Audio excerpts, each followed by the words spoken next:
Hello, hello, hello, and welcome to Honesty Hour. Hello. I'm here with Chris. No, that's a terrible intro. We're going to do that over again. What's up, everybody? What? What'd you do? Bad Right, God damn it. I was about to applaud you for doing a good click of a fucking button with the countdown, and then you yell cut. Do you know what cut means? It means stop cut. Everything. It means such fucked up. It doesn't mean continue on. Cut, but continue. You guys are good. Cut, but we're good. We're great. Go ahead. We're fine. It was a very honest intro, I would say. Right? Because life is messy, kids. Sometimes your intro isn't good. Sometimes your outro is even worse. All right. Well, what's up, everybody? We're going to do things a little differently tonight. We're going to test something. We're experimenting. We're experimenting all around. One of which that we're experimenting with is that we've got a new server that we're testing. The reason we didn't go down between Rai to here is because we're on that server now. And apparently there's a lot of kinks we have to figure out. We were able to get a feed from Seattle and a feed from here. We tried it earlier and XSplit messed up, so we moved everything over to OBS, and that's working. These are all foreign words to Chris, but it's fine. We'll get to the interview in a second. When you said OBS, I thought Obi-Wan Kenobi. I knew you did. Yeah. I knew you did. I knew you did. So we're testing everything. There's a chance there might be a slight audio desync thing that I've got to figure out. I'm really nervous about figuring it out because so far there's no options on that server to resync audio. So a lot to figure out, but we're testing things. And not only are we testing new hardware, we're also testing a new format for the show. So this is how it's going to work. As some of you know, Lucas has been getting on the whole podcast thing. Do you know about this? I saw a message in the Discord about Lucas. He said something about podcasts, and then I kind of fell off. Great, you're up to speed. Yeah. That's pretty much it. Lucas is... Is he watching right now? I see a little green on the thing. I doubt it. He's probably not. He's probably on his phone. Yeah, something. Or he just left his computer on over there with it logged in. Oh, great. So, as you guys know, we now have Morning Update, which allows you to talk to us every single day about channel updates. And then coming on Honesty Hour and doing the same thing is redundant. It's stupid. We talk about everything all the time. We're always available. My favorite moments on Honesty Hour have always been when we get to know somebody and we have a conversation and we talk and we hang. We actually like dive deep into the balls of a situation, like real deep. Yeah, and inside the loins of a conversation. So that's what we're going to do. We're going to kind of reformat this a little bit, and we're going to make it a podcast. So if you missed the show, we'll have it up on our SoundCloud and stuff, and you can listen to it when you're driving or pooping or whatever, wherever it is you listen to podcasts. Where do you listen to podcasts? Both of those, for sure. But what I do is I generally try to fill the blank hours with my podcast. I have headphones in. I do it while brushing my teeth, stopping on the jog, going down to my car, sometimes going just even to my mail. So anytime I might be left alone with the darkness of my own thoughts, I try to fill them with sounds of information. Really, anytime I'm in a car, I hate listening to music now because I'm old and I'm cranky. And so it feels like you're kind of like, I've heard it. Or just like, I don't want people to think I'm young and happy. So, who do you listen to? In the car, I love Gimlet Media. I listen to Gimlet so much. So like Replay, Startup. Yeah, I love Startup. I've listened to Startup so much while building this company, and just like having someone I can be like, oh, there's other people that feel my pain. Yeah, it's just good to know other people are going through the same things. What's up, Shy Guy? Oh my God, what is up, Matt? Yeah, no, totally. It's like Startup to know that it is all chaos. Yeah, it is. That last season was really interesting though, because it was when they were interviewing the guy that was American Apparel, Dove. Okay, I don't think that season's crazy. I'm still in the dating ring. Era. Okay. Mm-hmm. Yeah, I'm completely up to date on it. Okay, so I'm gonna catch up. And I'm lying. I don't actually listen to podcasts while pooping. I could not ever poop while someone's talking to me in my ear. I've done it. I couldn't do it. There's no way. I've done it. Yeah. So Usually the Weeds. Do you know the Weeds podcast? It's the No. Vox Media Politics podcast. Ezra Klein runs it. I especially couldn't listen to politics while pooping. Oh, yeah. It kinda, No way. Yeah, it kind of makes I wouldn't you be able to mad. shit. Yeah. I would just, it'd be too tense. Call it a Trump dump. Ha ha. I don't call it that. But you can. So- Hashtag Trump dump. Cool. Great. That's, Oh, how that's Aaliyah's in gonna be. here. Great. So basically, Thank you, Aaliyah. She how listens this to is, my podcast. oh yeah, that's right. I forgot that you guys knew each other. That's right. She's been on the podcast. So how this is going to work is we're going to do an interview. We're going to talk to Chris. We're going to answer the questions you have in Discord. I'm going to talk to Chris. We're going to get to know Chris. We're going to share stories, and then we'll cut that into a podcast. And at the very end, I forgot to tell you about this part. Okay, great. To make sure it doesn't mess up the Surprise. podcast, subscriber interruptions would really hurt any chance of anyone enjoying a podcast, because when you can't see someone dancing and you just have an obnoxious song playing really loudly, it doesn't really work.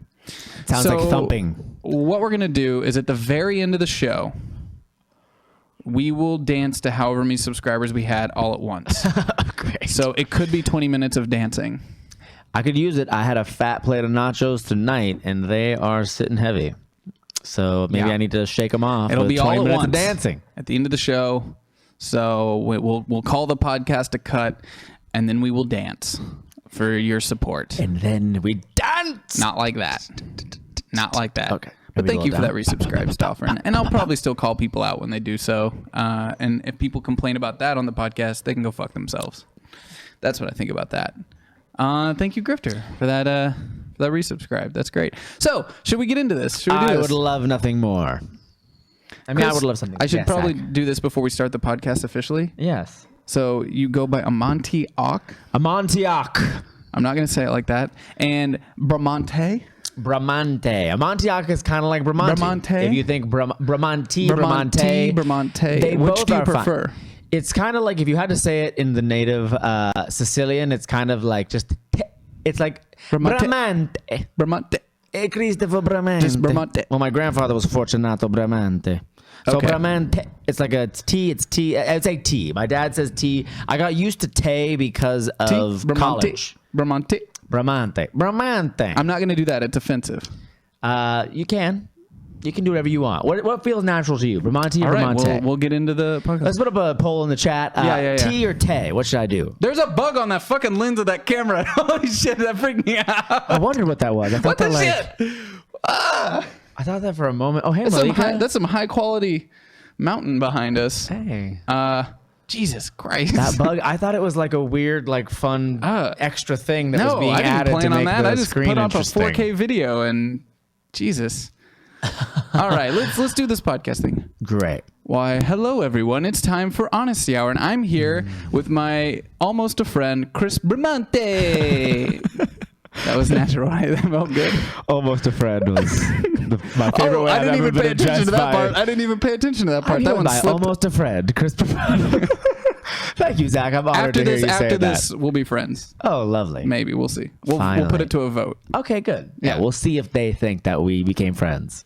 For those that don't know, Chris is the GM of what's the name of the show? The Gauntlet. Do I get the horn? Yeah, that The one. Gauntlet. That one. I knew the name. I was 6 just I p.m. was testing it. Thursdays on Hyper RPG, Twitch.tv, where everybody is a game player. Just like life. We're just playing Right, their own Gauntlet. game. Chris came on the Gauntlet like, You threw me right into the Gauntlet. The Yeah. Gauntlet was like my own gauntlet that you invited me into. yeah, basically, yeah. You've been here like three weeks now, Yes, I've done 3 shows. Tomorrow will be the 4th. and now that Ryan's here, we'll have somebody other than just Zacchaeus to. To keep us on trackiest. Yeah. Mm-hmm. Yeah. Yeah. They're saying mics are a bit hot. There's no one here. That's the great thing about us starting a podcast thing. I'm the only person that understands tech that's here right now. So I'm just this is how we're gonna fix that problem. What are we going to do? Push them back We're a just little gonna bit? push them back like 2 inches. Boom. Thank you, Done. Small Fry Done. 417. That's called solutions. Solutions. So Honest. is he gonna be Reyes? Reyes. Ryus? Yeah, I'll give it a try. Ryus? Okay. Oh, cool. My phone decided to update without me asking it to. Curious. Rykion, maybe? Rykion. I like Rycurious. I like Rycurious. He's Rycurious. It's the only way to describe him. He's Rycurious. I like Rycurious. So, Rycurious and Zacchaeus. Rycurious. So, Gauntlet is a show. For those that don't know, if you haven't been watching it, you're stupid. It's really great. It is Pathfinder meets Running Man, and that's exactly how I want it to be. And when Lucas and I were sitting here one day and we were talking about all the shows that we had to do and we had to cast and everything like that, we brought up Gauntlet, and then I can't remember which of us said your name first, but we both were kind of like, duh. Awesome. Because we were like, we need somebody who's like a showman, who's got a like game show kind of attitude, but would really like just go with the bit. And then once your name came up, I was like, oh, that's the only choice, because your real personality is exactly that. And thank you. I think and one of the reasons I'm excited to talk to you tonight is I want to get to know Chris. Thank you. I'm trying to get to know him too. Yeah. I know him probably better than anybody. But I would also be glad for everybody out there to get to know some things. And maybe, Zach, I'll get to know you a little bit better in the process. Doubtful. I already feel like maybe I do a little bit. Well, okay. The friendship negative 0.5 point. That's... I'm keeping a tab. I'm keeping a tab. Is that was a D6 roll? Is that... No, it's a point system. It's definitely not a D6. I don't randomize that shit. I have an actual system based on how I'm going to rate your attempt at my friendship. That's great. How it's going to work. So we'll be taking answers from the chat room tonight and Discord. Already some people have been asking questions in Discord, and we'll get to those in a little bit. But first, before we get to those questions from the chat room and all the other stuff, why don't you tell us something about yourself that none of us would know? Something about myself that none of you would know. I don't Which know is almost anything, because nobody knows who the fuck you are. Yeah, so my name's Chris Bramante, Christopher Wayne Bramante. Done. You just revealed so much. I didn't know that. Yeah, Christopher Wayne Bramante. No idea. Durham, New Hampshire. From Durham, New Hampshire, a woodland town that is on the Great Bay. In the 1970s, Aristotle Onassis tried to put a oil refinery on the Great Bay, and the local people fought him back and said, no way, Aristotle Onassis. And so my parents' friend Edzo Veleno wrote a musical called Oily Vey, where I played Aristotle Onassis, where I came to the town of Durham and tried to trick people into building my oil refinery. And my sister played the lesbian gym teacher, Evelyn Brown, who... teamed up with Dudley and Phyllis Bennett and a lot of heroes of the town of Durham, New Hampshire, and they stopped him.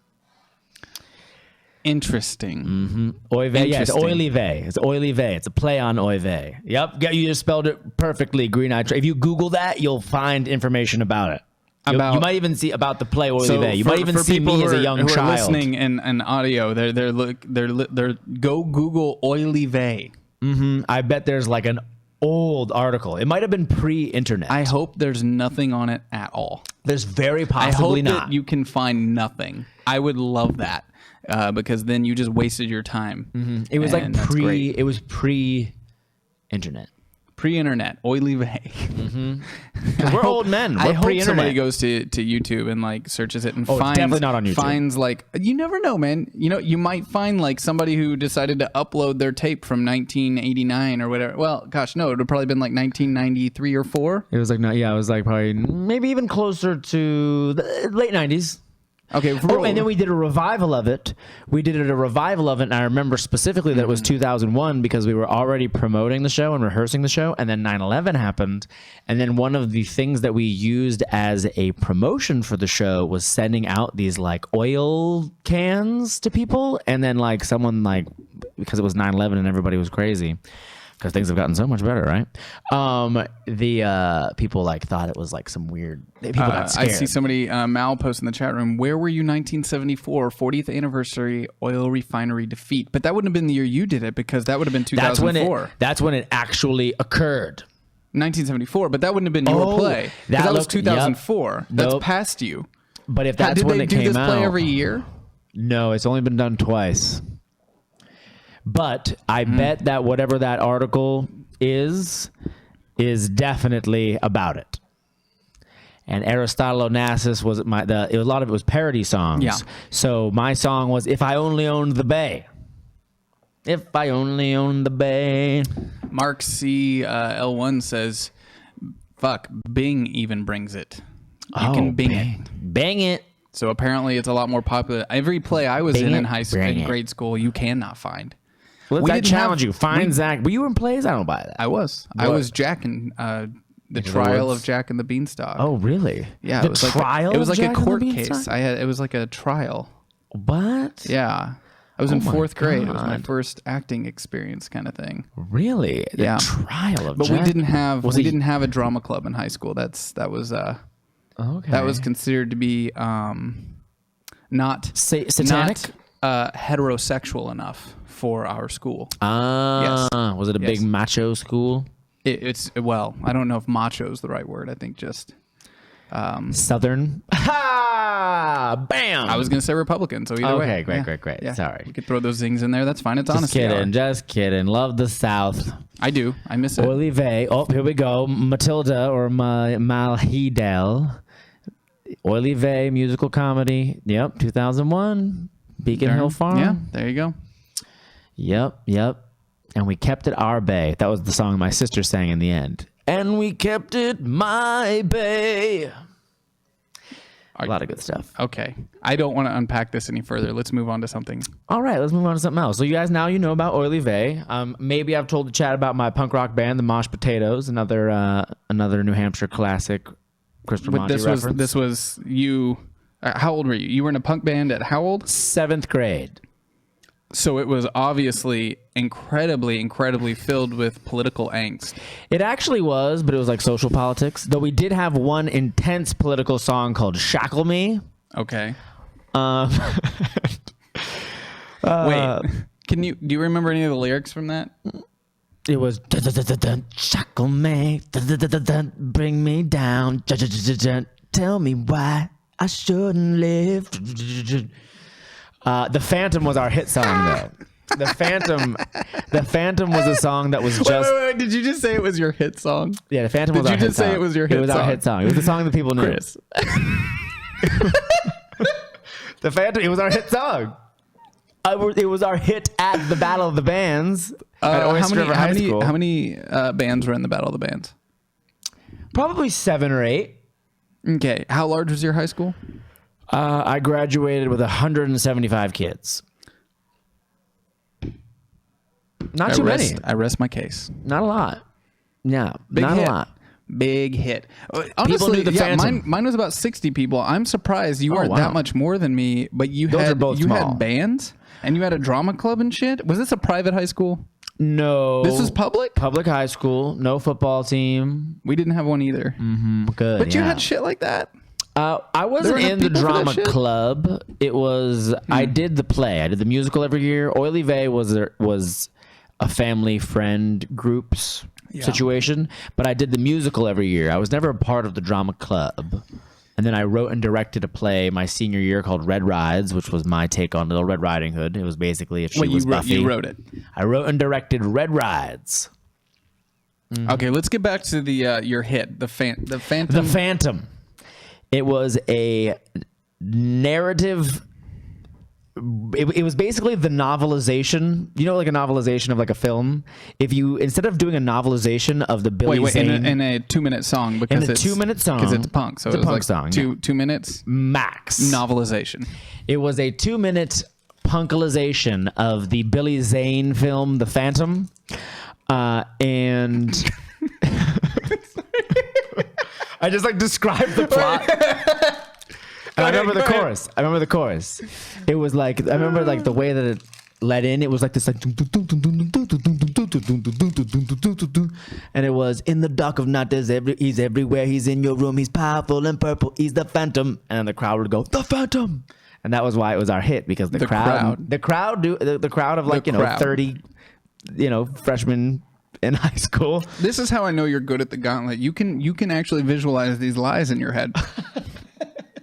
They're all the people, the gauntlet, these monsters. It's all real to you. It is. Because is any of this real? Nobody's Real. Song by Power Man 5000, a band I used to listen to in high school. Me too, sadly. You did? Great. Yeah. You know, you kind of look like the lead singer of Power Man if you had a blonde mop on your head. I used to. Did you? I went through some weird phases. Malik and I were actually talking about these phases. It was actually just 1 year. I had 1 year, my first year in college, where I had a pretty sheltered life growing up. Okay. Sheltered's not the right word. Strict. Okay. Very, I think to some people, my experiences growing up would be kind of like, holy fuck. Lots of crazy shit out in the middle of nowhere. But strict. I wasn't like ever allowed to really do it. You know, I had to have a crew cut. I had to talk a certain way. Yes, sir. After every sentence, you know, anytime you were addressing an elder. So it's my first year in college, I was just like, you know what? Fuck it. I'm going to wear chokers and spikes and, you know, bleach blonde my hair. You're a punk. And I had an eyebrow piercing. And were you metal or were you a punk? I didn't know what a punk was. I liked the movie SLC Punk, but that was my extent of my knowledge because I lived in the border of Missouri, Arkansas. There was no such thing as a punk. There was the closest like something like Power Man 5000. Their music videos that I had access to when I got to college through the internet, which is not something I had access to in my hometown. That was as close as I got. This phase lasted about 6 or 7 months, and then it was done. You were a metalhead. They were metal for a little bit. You had studs. You had hair. Yeah, you were metal. Yeah, new metal was probably more correct. With the two dots over the U, NU metal. With the... And see, that was something I didn't know even existed. You didn't even know that was the way you spelled it? No. I didn't have access to things like that. It was just like... New metal was like Static X and Power Man 5000. Yeah. And, lots of Deftones and some Tool and stuff like that. Tool, yep. Disturbed was in that? Highbrow. No, not Disturbed. I wasn't a Disturbed fan. You didn't like that? Ooh, No, that wasn't really my thing. I saw them live at the Whittemore Center in Durham, New Hampshire. That's where I'm from, where UNH is, and the guy came out on stage. Disturbed opened for Tool, and Disturbed came out, and he held like a fake electric chair, and they like started electrocuting him, and then blood started squirting everywhere, and it was like, and everyone was like, what the hell is this? And then it was just like lights out, and then with a blast of light, it was just, and then that's actually pretty cool. It was kind of epic. I actually stopped liking a lot of the new metal kind of stuff because it took itself too seriously, and I got really into hardcore because and hard metal too, and black metal and stuff like that because it was just like, you know what, fuck us. And I'm a big fan of anything that's like, I'm stupid, watch me be stupid. Big fan of stuff like that where it's just doesn't take itself too seriously, realizes life's too short to take that shit too seriously. And I agree. It's a lot of metal was just too sad. It was that Slipknot attitude. It was like, take off your mask. The sun, have some sun. That's my favorite band ever is NoFX. Still my favorite band to this day because NoFX does not take themselves too seriously. That's true. They're punk as fuck, and they also are political as hell, but they do it with comedy, but they do it in a way that's very researched. I think they're trash, but I'm glad you have a different opinion than me. Don't worry, they think they're trash too. Great. That's how punk they are. Right. They're that punk and Drublick, Johnny Be Good on it. NoFX, best band ever. Awesome. Fell long. What's up? Yeah, so, Red Riding Hood. Oh, Red Rides. Let's get back to that. Red Rides was a pretty epic experience. Yeah. So I wasn't necessarily. There was the drama club. I was not a part of it. Okay. I was too punk for it. Hit song, crowd loved it. Yes, the 15. Battle of the Bands. The 15 screaming. The Phantom. Sammy's, too punk. Yeah. Continue. Okay. Oh, Fat Mike's birthday was last week, says Jabberwocky D. I wonder if Fat Mike even knew that or if he was just so strung out that he was sleeping the whole time. Love you, Fat Mike, you drunk punk bastard. Okay, so Red Rides, every senior got to do a senior directed play, but they hadn't taken advantage of that for many, many years. I did take advantage of it. I was obsessed with Buffy and Angel at the time, so as you see, I've changed a lot. I was probably watching more Xena at the time than I am now. I watch just as much Buffy as I do now. But I decided to write a Red Ride. This was before. So wait, when you were in high school, so Buffy and Angel were on. This is another thing. I never even heard of Buffy and Angel and things like that till like even past college. Okay. I just didn't have access to these things. So you were actually watching this stuff. You were a fan in high school. Oh yeah. Freshman year of high school, I got into Buffy. I was actually pretty late to the game. Although That's late to the game.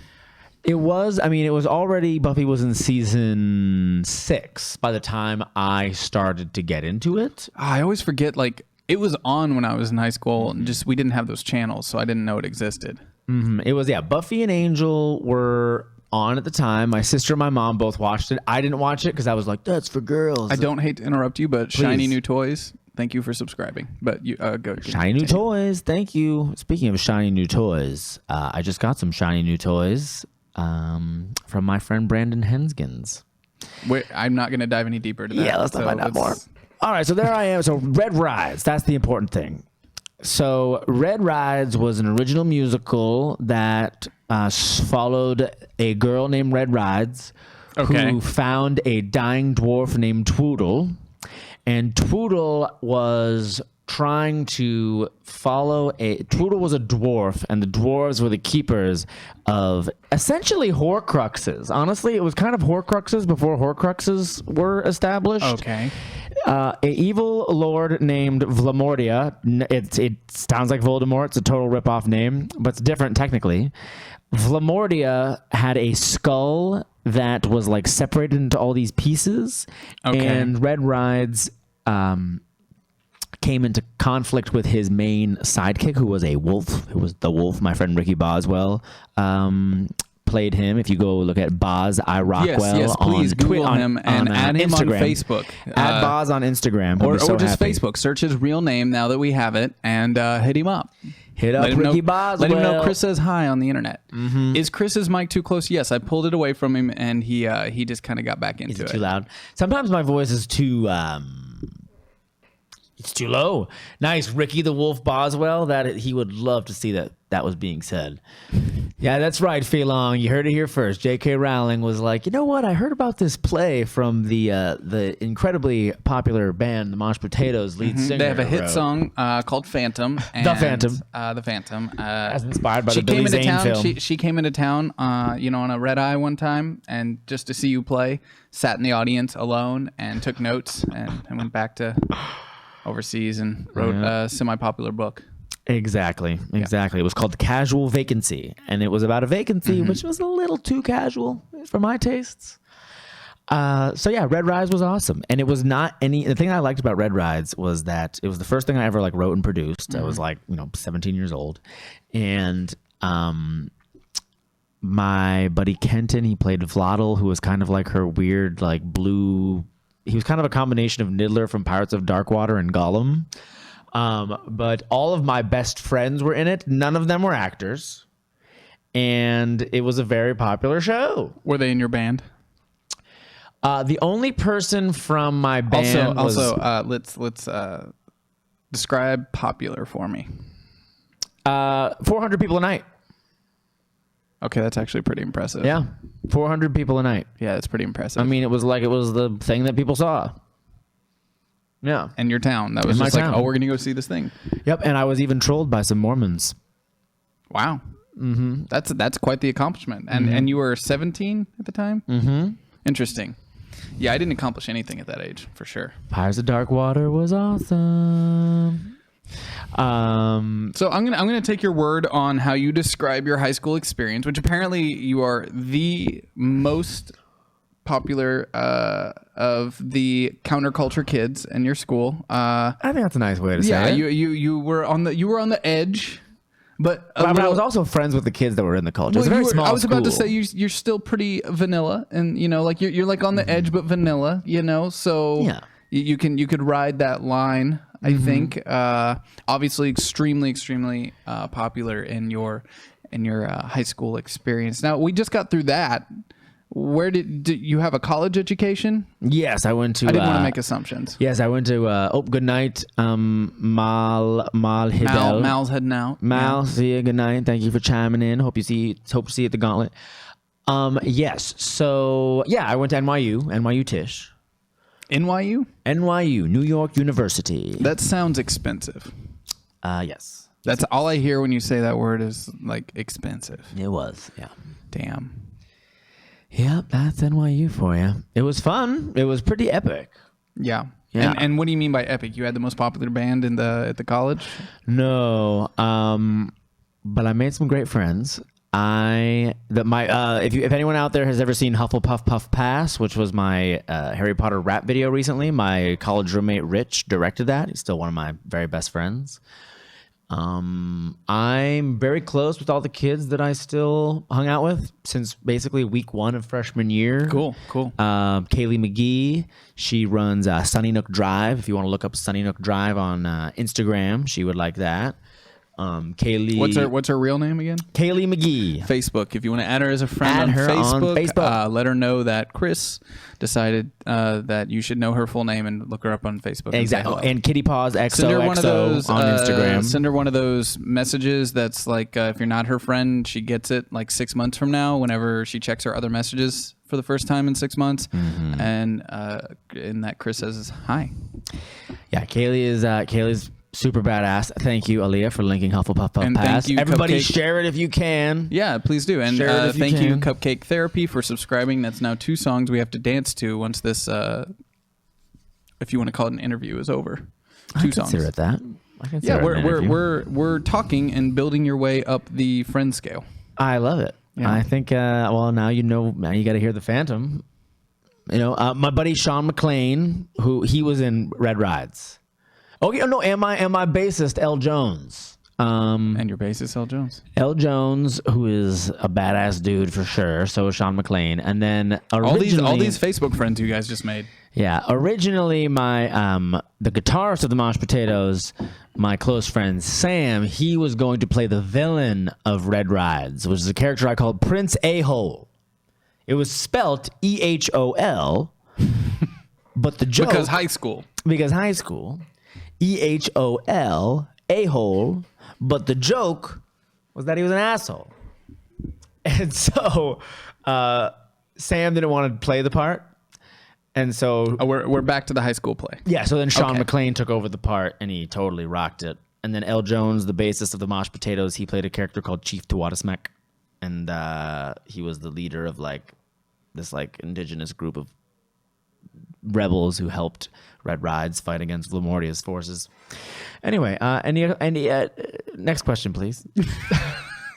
Unless you want to know more about Red Rides. No, I was actually We'll never see the light we of were day. on NYU. I don't know how you flipped it back on me there. Oh, I did. we were on NYU, and you made it from NYU to here somehow. Yes. Now that's quite a trek. That's one side of the country to the next, which for those that don't know is yeah. a very long distance. Oh, very far. Very far. Did you drive it or did you fly it? Drove it. Well, actually, here's how it worked. Thank you, Trogaff, the man. Mitch says he's getting a Marvel villain vibe. Okay, I'm down with that. All right. So what I did was I flew down to Florida to meet up with Rich and Kaylee, who are hanging out down there. What's their last name? Rich Costalis and Kaylee McGee. Rich Great. Costalis, director of Thank you. Hufflepuff Puff Pass. Kaylee McGee, Yes. who is she and Rich collaborate on a lot of projects. If you look up a film, #blessed by them, they directed that movie. It's awesome. I'm not sure if you can see it or if it's just a trailer online. All right. He went through how his friends from Hufflepuff Pass. No, you don't have to. Oh, sorry. Yeah. I can help field those if you want, so this actually remains somewhat of a listenable to podcast. Oh, right. Yes. For all of you listening on the podcast We form, sometimes call out things in the chat without referencing what they were that we're calling out, and you can't see it, so fuck you. exactly. You can only hear it online, but what happens is No, you can't even do that. It's text in a chat room that's lost forever to you. I am oftentimes distracted. I see all these words flowing. Sometimes I just look at my own image. I'm sure that if you're watching at home, if you see me look over at my own Are you self. easily distractible? Who are you? So moving on, Florida to... Yeah, I flew down to Florida. My sister and her husband drove my car, Falcor, a white Honda Fit. Drove Falcor down to Florida. They picked me up, and then we did the southern path. You really are a Marvel villain. you've got a car you call Falcor. Well, Falcor is the... You know who Falcor is, Fuel right, efficient. You know Marvel Falcor, villain. right? Falcor is the luck dragon from the Neverending Story. Yeah. I still have that car to this day, and it's my only real friend in the world. Just kidding, I have plenty, including possibly Zach by the end of this podcast / internet live stream. Yeah. What are we talking about? NYU. Yeah, NYU is cool. You drove from Florida to here. I drove from I drove from Florida to Los Angeles. Stopped through New Orleans, Taos, cool. New Mexico. Those were good days. How long have you been in LA days. now? Because I know I met you 3 years ago. I think it was. I think it was 3 years ago. Had lunch with you at some rest the local. I think it was. I remember that. I remember you were wearing the local. I remember you were wearing that Millennium Falcon shirt. The one from Target that everyone has. Yep, I already remember that. Cool, good. I don't remember what you were wearing because I probably didn't make eye contact the entire conversation. I wasn't sure how. Yeah, I remember being like, I don't know if this guy is not enjoying this. I probably wasn't. weren't. No. I probably was like, oh, he's. I was trying to get you to direct. I was trying to get you to direct Still Middle Earth to me. That's right. So I made a music and video. I was broke as fuck, so I probably couldn't. Yeah, me too. But we still made it. So if you want to look up Still Middle Earth to me on Anim Fantastic, a YouTube channel that I do with my pals, the Scavone brothers. I had dinner with Matt Scavone tonight, actually. We're going to start live. We're going to bring Anim Fantastic back. It was an animation talk show because Matt is a animation expert. And he's worked in the animation business since the 2D days. He used to be an ink and painter. He was on Hercules. He was on the Michigan J. Frog cartoons. Great man. What's his full name? Matt Scavone. Great. And how long have you been in LA? I've been in LA for 6 years. Okay. All right. That's 6. So you're supposed to have made it by last year, right? How's that going? I thought that I had, and then it turned out I hadn't quite yet. Yeah. I thought that everything was just fine, and then I ended up on the Gauntlet. Yeah, just kidding. Well, I like the Gauntlet. I wonder how things are going if you agreed to be on a show with us. But thank you for that and for being here tonight. I enjoy it. I enjoy it. Now that you're here and you're doing crazy stuff like this, you do other things. Lots of improv, musical improv, specifically and stuff like that musical improv. Robot Teammate and the Accidental Party, That's which us. is a good group of people that you should check out. A lot of fun. Ooh, can I plug something from Robot? Robot doesn't really make a lot of content for the internet. Robot's mostly a live entity. We did our plays, we do our improv thing, we do the streaming on GNS. There is one isolated clip that if anyone's ever like, what is Robot like? If you look up Dirt Boy, Robot Teammate Dirt Boy, it is probably the cleanest example of me improvising a song that exists on the internet. Don't look up the clip from Gauntlet last week because that wasn't really a thing. It was there was a little bit of there was tone. there was a little bit of a moment where you guys started having a thing, and then it turned into something that obviously wasn't a thing, and it got really it hurt. It was ears and stuff. It was sort of like it could have evolved into what Robot refers to as a sound bomb. The problem was that as Sam Janitis, who is the composer for Robot Teammate, he also composed Cosplay Girl and Hufflepuff Puff Pass. Sam Janitis, usually when we're doing the sound bomb thing, he always lays down the bass first. Okay. So whenever he kind of conducts us, and he'll go, okay, you're the bass, boom, and then the bass sets it, and the bass sets not just the tempo, but the bass sets the actual tone of the song. Everybody just kind of came in chaotically. And even though it was like we had Miles and Dave there, we had Kelly there, we had who else was there? What's her name? Oh wow, look at where we just teleported to. Ooh, now we're flying above the sky. Yeah, this is nice.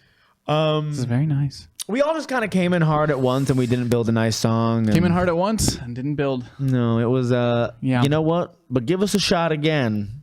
And by us, I mean, I guess it's a thing we're doing now for the Gauntlet is like when we announce the show, if there's like 50 retweets of it will let you do a song or something. And Great. I say let because I know how bad you guys want to do that stuff. Oh, yeah, he'll let us. Okay, so we're getting to know you.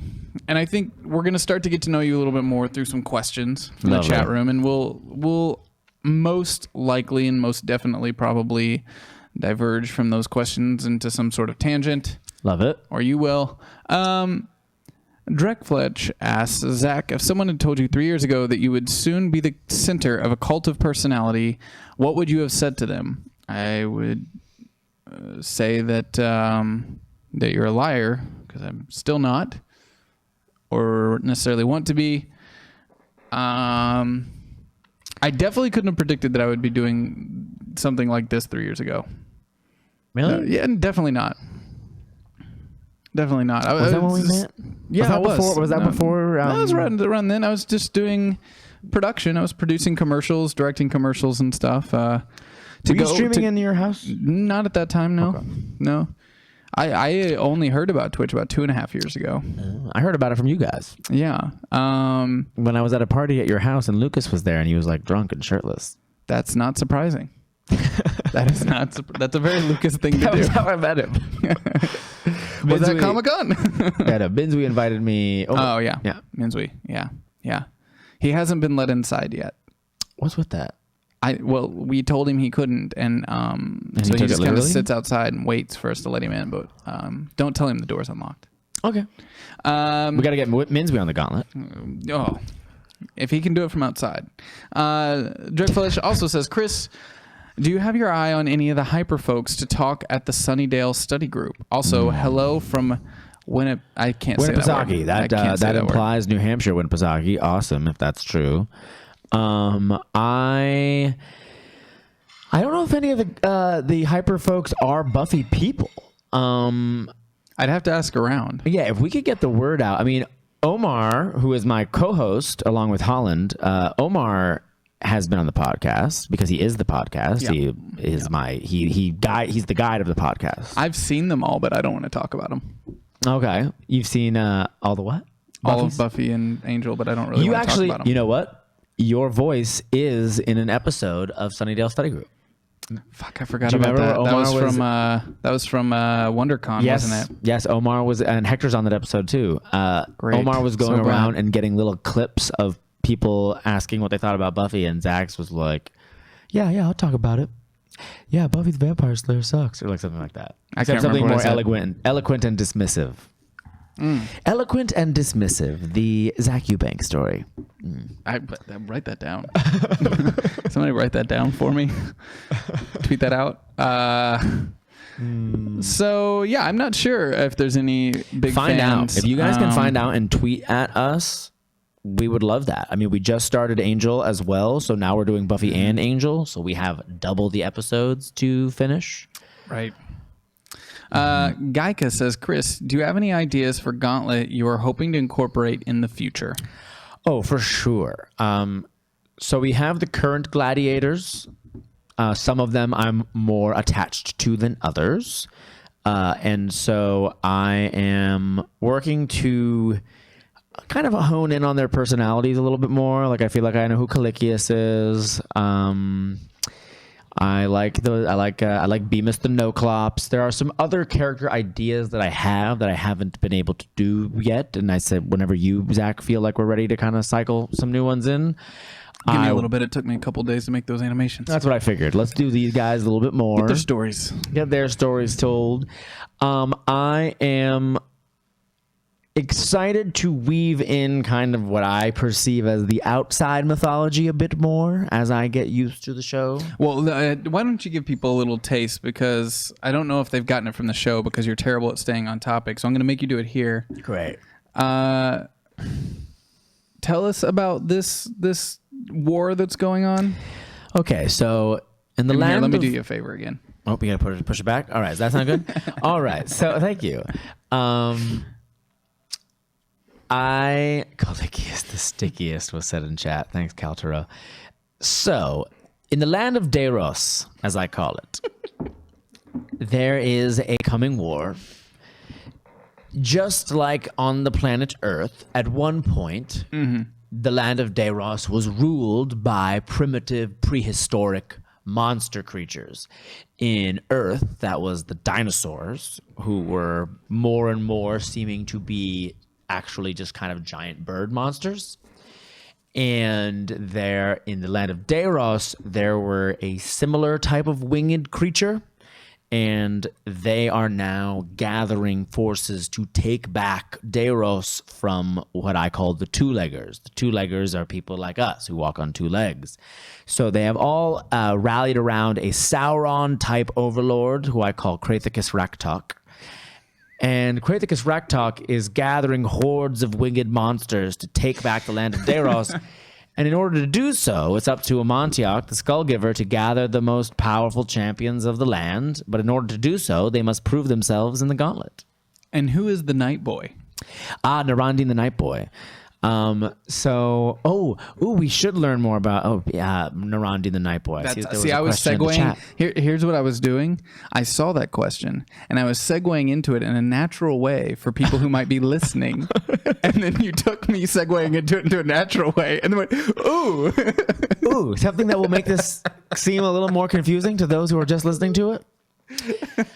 Yes, Narandin the Night Boy is a character who may or may not ever appear in the show itself, but he is amongst the two-leggers, specifically the humans, he's considered quite a heroic figure. But amongst the monsters of the Gauntlet world, he's actually quite hated. Two of the gladiators have experienced clash with Narandin the Night Boy. There was Tiltork, the noble orc, whose family was killed by Narandin the Night Boy. And then there was Bemis the Noclops, who was blinded by Narandin the Night Boy. And so there will be many gladiators over the course of Gauntlet who have crossed paths. The goal is to get the best warrior, if the Night Boy is injured and hurt so many of these fighters in the arena, is he not like the most prized warrior in the battle and the war? You know, like, is he not the second in command? Like, did he not earn that? He is pretty good. Or is there some sort of rebellion happening that we're unaware of? That may be the case. Amontillak is just very, very annoyed by Narandin the Night Boy. He's a very, very self-centered and obnoxious individual. Yeah, and so I don't want him on my army. And where do you think goblins fit into this this upcoming war? I'd say goblins fit in a similar way to as what I would refer to as a Moria orc. A Moria orc doesn't really some goblins have more influence, like Trogath often sends us some goblins that are definitely skilled in music. They're confident in their own abilities and they effect seem in to the have world. omnipresent powers. Exactly, but but many goblins, they're just kind of the same as a horde of hornets. They sting and they bother, but there is a blurred line, because if Tiltork, the self-proclaimed noble orc, can have a family and declare vengeance, then some of them do have consciences. So I think that what we're going to discover over the course of Gauntlet is between goblin and orc and all these types of beasts, which are more sentient and kind and have the capacity for any sort of soul, and which are just Moria orcs. And any suggestions you guys have, I'm open to them.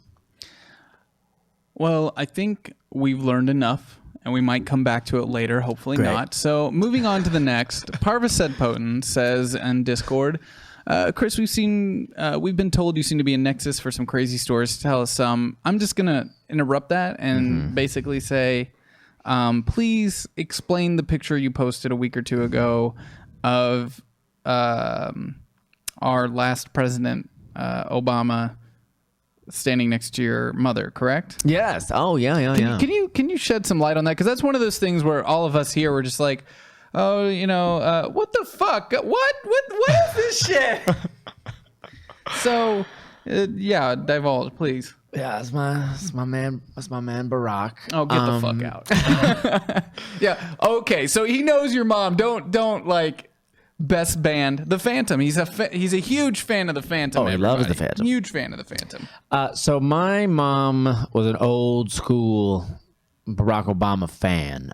Essentially, when he stepped on the scene in a major way in 2004, when he gave that speech, which was a great speech at the DNC, and just like totally overshadowed John Kerry. It was like, who the hell is this dude?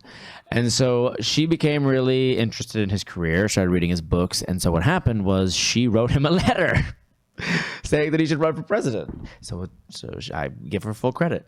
But what happened was she got in contact with, eventually he did decide to run for president. And so then what happened was in New Hampshire, a lot of people forget that we exist, but we are the very first primary in a presidential situation. This year. And so Obama came and spoke at our house because my mom was working on the campaign. My mom is a staunch Democrat. My dad is a moderate Republican. We had McCain talk at the house once. That's cool. It was 2000 McCain as well, so he had a little bit more of a. There's some And you fire. know what? And you know what? McCain.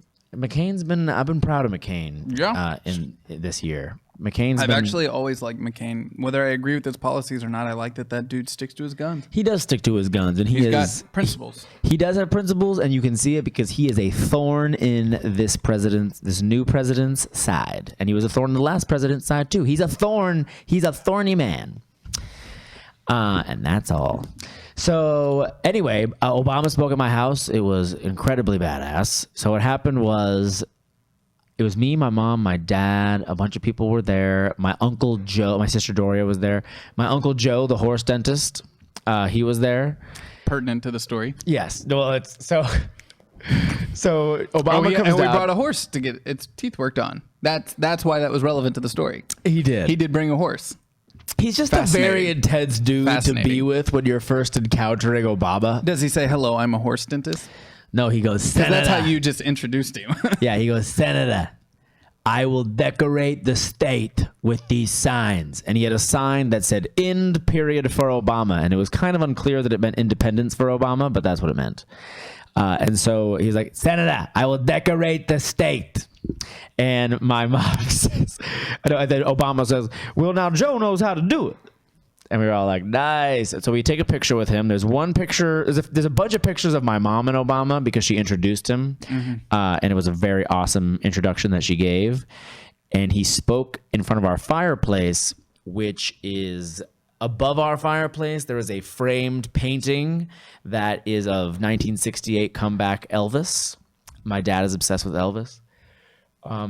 And so we take a picture with Obama. My eyes are closed. There's one picture. It's a printed picture. This was pre-phone pictures. And my eyes are closed. My smile is wide. And that's the only picture of the family with him. And then the only phrases and interactions I had with Obama, I was at NYU at the time. And how old were you? It was 2007, so I was...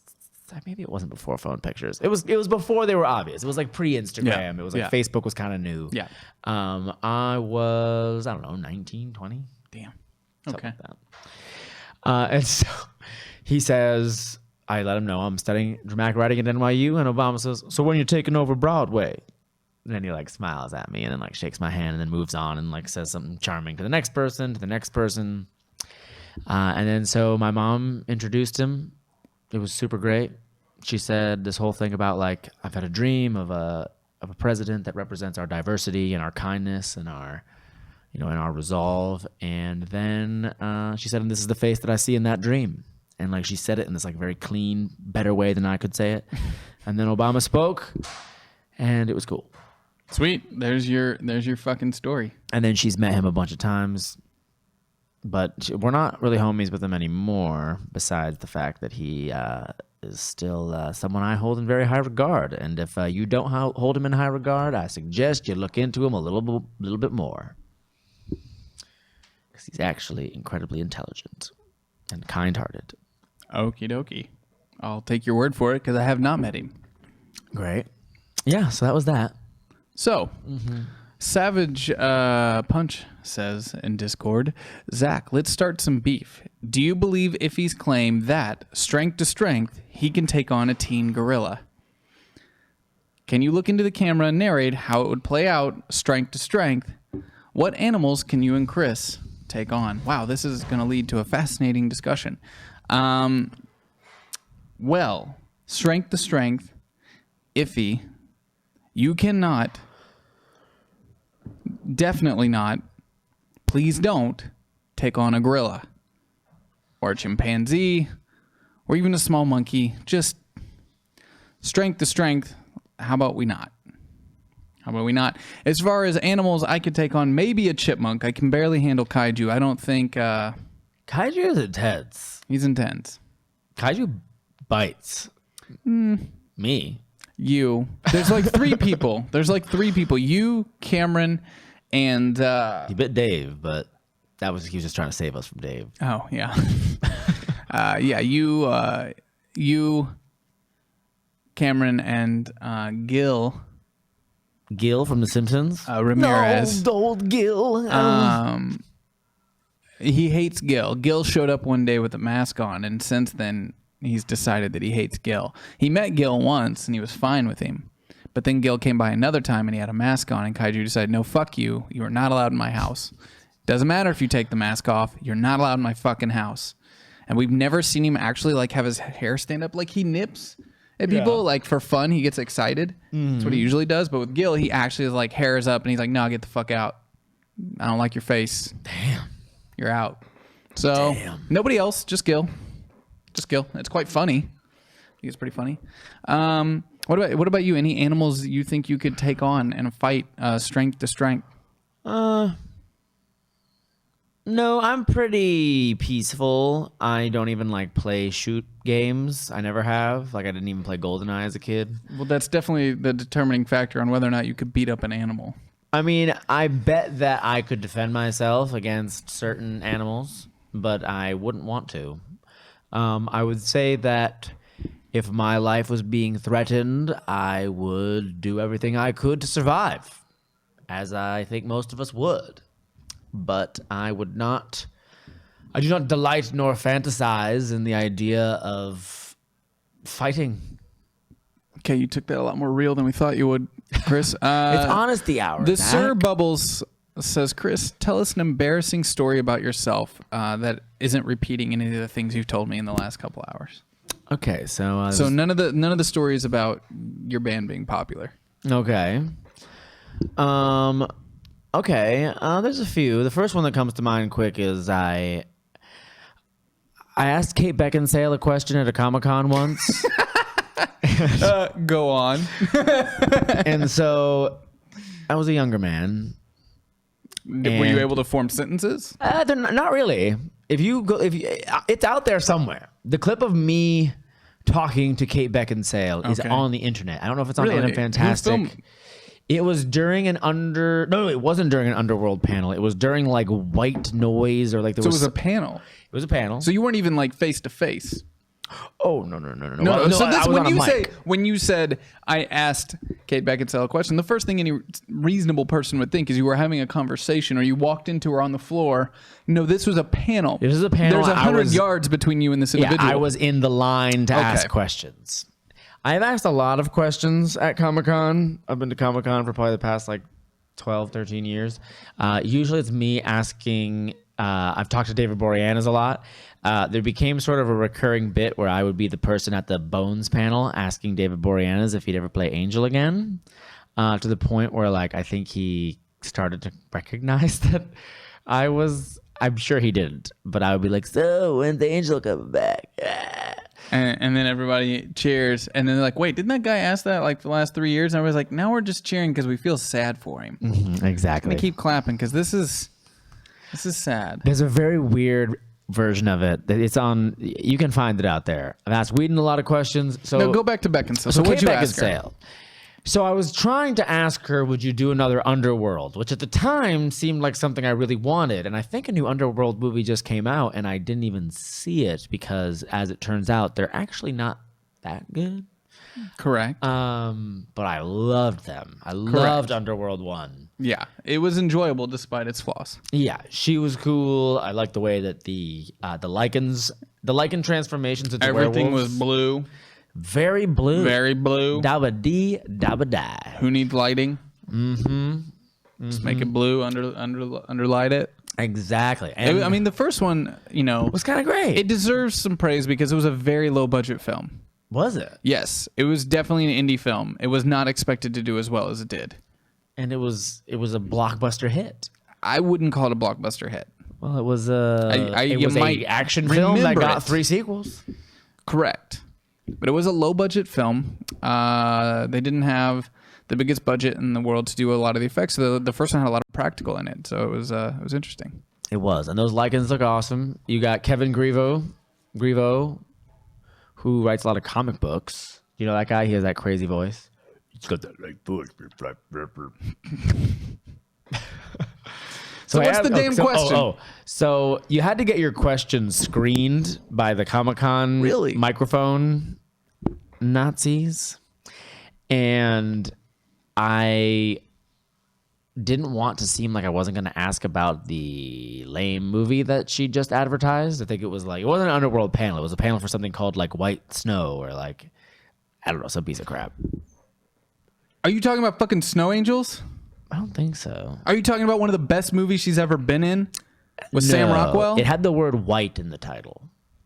Because don't fuck with me. If you went into a Snow Angels panel and asked some stupid Underworld question, I would have bitch slapped your ass. Because that movie is a fucking piece of art. It is amazing. It is so fucking good. And she's good in it? Yes. Oh my God, yes. She's so good in it. That's one of my favorite movies from whatever that was, 8 years ago. Movie's a fucking piece of art. If you went to a panel for that and asked a stupid Underworld question, I would have been one of the people just fucking kicking the shit out of you. Yeah. Grading in the chat Probably says Whiteout, and it was called Whiteout. That makes sense. It was a Whiteout. That panel. makes sense.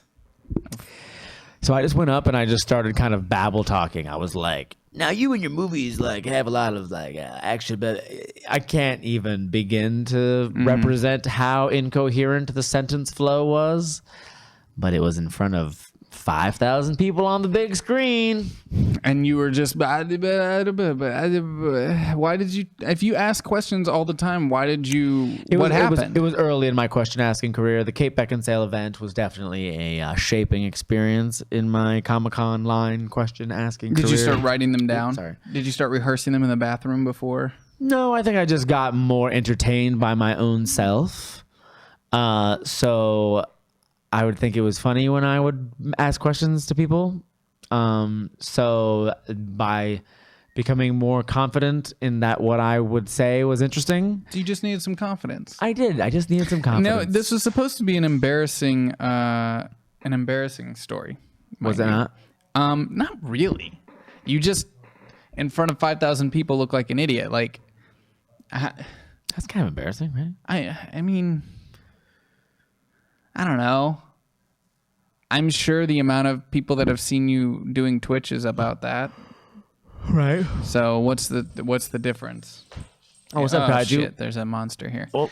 Kaiju the dog in the house. Oh man, you want to see something really cool that doesn't no one out there can see it.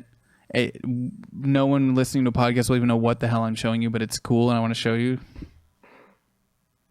Cool. Very cool. Done next week. That looks incredible. Yeah, it's gonna be super dope. Dope. It's gonna be super cool. You're gonna love it, guys. Honestly. Anyway. Okay, well, that and that's the thing too. That story. It's something anyone can relate to in that sense. You got up in front of a large crowd. You couldn't put your sentence together. I don't buy that. This is Honesty Hour. Let's dig a little bit deeper. What's something personally embarrassing? I've had a lot of romantic failures. Perfect. Let's dive into those. Okay. Are you currently single? Oh, heavily. Heavily Not just single. Currently, heavily single. Years. Single. Weights put on top of you. Sorry, I think I just went too low in the chair. So. Yeah. Oh, yeah. Wait. Yeah. Like. Very single. Very single. So, did any embarrassing stories lead to that being single? What's your worst first date experience? God, I've had some really bad ones, but. Worst first date. Did you start talking about Phantom and put in your old CD from your high school band? And well, the only actual Mosh Potatoes CD that ever came out was called M-Plive. Mosh Potatoes Live. We performed outside of the Durham Marketplace. It was the same day that a Mountain Dew Code Red display was being sold, and being the punks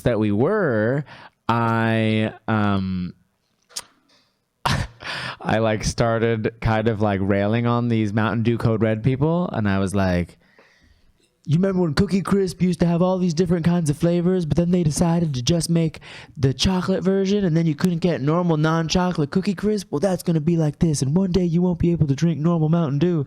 And you like hear my mom on the CD being like, Chris, stop it.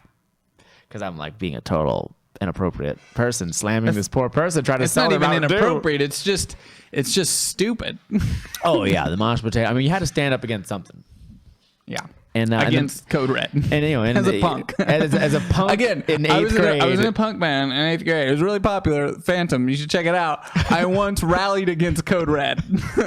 We brought down Code Red. That was us. Solidarity. Code Red. We were also anti the preps. We sent the preps running. I love remembering like how serious certain things were taken when you're younger, and you're just like, fucking shit is so dumb. Oh God. But you know, I don't have a lot of awkward first date stories because I don't really have a lot of first dates, to be honest. You just get to boning? I don't know if I want to necessarily share that. I'm just fucking with you. That's inappropriate. But I only ever had, and I won't say her name, she's married now, but I only ever had actually one real relationship that was almost 8 years ago. Oh, wow. Yeah, 8 years ago. Everything since has just been there's been some positive experiences, but mostly not. I mean, I don't envy. I always told people 2 years ago, I guess, when we started all this Honesty Hour stuff, that until I met Malika and I was trying to explain to people like how dating in LA is like the dumbest shit ever. Mm-hmm. It's terrible. Mm-hmm. It's not. I love working with people out here because everybody's got this creative passion. You know, everybody's got this like fire to make it. Yeah, everybody. But really, it's terrible for dating. It is. You know, there's this. It just never stops in LA. It's like you're never not on. Like we're on right now. Like we're doing this because it's our job. It's our job. Literally our fucking livelihood. Yeah, like I met up with my buddy tonight, and we are good friends, and we talk about the industry. It's like it becomes this like constantly intertwined thing. Yeah. It never stops. Yeah. So. Yeah, but you know, some people make it work. You've made it work. Trying. I mean, it's not easy by any means. Yeah. I'm having to live in the place that my business is. That's not healthy for a relationship. Yeah, no, by any fucking means. But it's what has to be done at the moment until this takes off. Yeah, it's just the sacrifices you make kind of thing. Don't want to pretend that it's easy though, because definitely not. I've seen Malika once today, or at least got to say like, "Hey, how are you doing?" once. I saw her she was just right there. Yeah. I said, and then that, was like, moment? Oh, it's in the corner. No, there was like one point this afternoon. I was like, oh, how are you doing? That's it. And we live in the same house together. It's just the work. Like I got up at 8 and got to work today, and I went to bed at 3. Wow. And I read till 6, probably. Oh, what'd you read? I'm trying to catch up on books because we're going to be launching the new Vanquish show soon, and I got to catch up. I got to get back into the swing of things. I haven't been able to read comics much. Been too busy. Yes. I haven't read comics in forever. By WhedonCon, I'm trying to catch up on the Buffy comics. I've kind of fallen off on the Buffy comics because I stopped enjoying them. I stopped liking what was happening to the characters, and it didn't feel like Buffy anymore. So I just was like, nope. But I'm going to read them because Sunnydale Study Group has a panel at you're talking about the ones that they're still printing? Are you talking about the Dark ones Horse? from... Yeah, Dark Horse Comics. They still print like a current run. Season... Yeah, you're not talking about like the Brian K. Vaughan and Joss after stuff. that. That was even season after 8. Was it Chris? Did Gage? He took over. He did some good stuff on it. Mm-hmm. It was even post him. It was like a guy named Victor Glerscher. And there was some good stuff being done in it, but it was just so clear that like Joss wasn't really on it anymore. It wasn't what it was. But Rachel, our friend Rachel Hine, Rachel's read them all. And if Rachel's read them, I should have read them too. You know? Well, okay. That's how I see it. All right. I'm like, I can't be like the biggest Buffy fan in the world if I haven't read every single one of the comics. What am I doing? Well... See, I don't know. I put my foot down with certain fandom kind of stuff. You know, it's so like with Spider-Man, I Yeah. consider myself a stupid level of Spider-Man fan. I consider you that as well. I went through and read every Amazing Spider-Man issue and Spectacular and Spider-Man and Web of Spider-Man, all of them, and caught myself all the way up. I did that in college and then stuck with it until certain things started happening I don't like. And, I as a member of that fandom, I'd like to hold them accountable. If they're writing something that is not up to the quality level that it needs to be, I don't have to fucking read it. I'm not, as a fan of something, I'm not like, there's not some rule that says I have to do that. Right. I like to hold them accountable and say, no, as a fan, I don't support these decisions. So when you fix these things, I'll come back and I'll be right on that again. But for now, That's a good way to look at it. I guess that, like, with Spider-Man, the interesting thing about him is that there's just such a decades-long amount of history behind it. Whereas Buffy, it's like still technically just one storyline. And so it's like you consider, even after Gage is off of it, that like the stuff they're doing now, you still consider that part of the same storyline. It's part of the same storyline. I don't like really hold it as like beloved canon, and in fact, I kind of don't even consider any of it canon. Even the Joss and Brian K. Vaughan stuff, I even kind of try to not necessarily give too much weight, especially after like just the way season 8 ended. It just didn't feel like it was Buffy. Yeah. And like, what's his name? George's Ginty has some good work that he does as an artist, but it just felt a little rushed. It was like there were some pages where you couldn't even tell like who was Dawn and who was Buffy. There were like some panels where like there was little like dots in the eyes. Yeah. Especially because it's like, I'm used to me, my favorite Joss combo with an artist is oh God, what's his name? He did John Cassaday from Astonishing X-Men. Okay.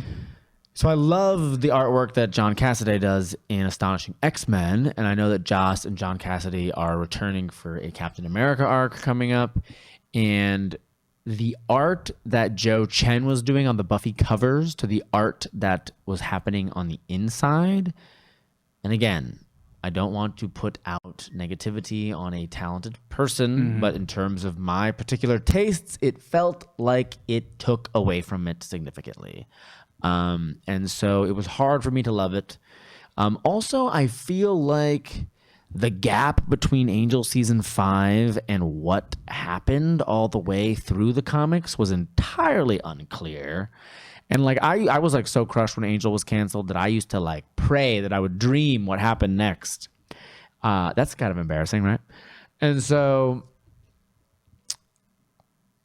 when it wasn't really clear, because there was all the IDW Angel comic stuff, Right. but then that was like considered not canon, and then not really a thing.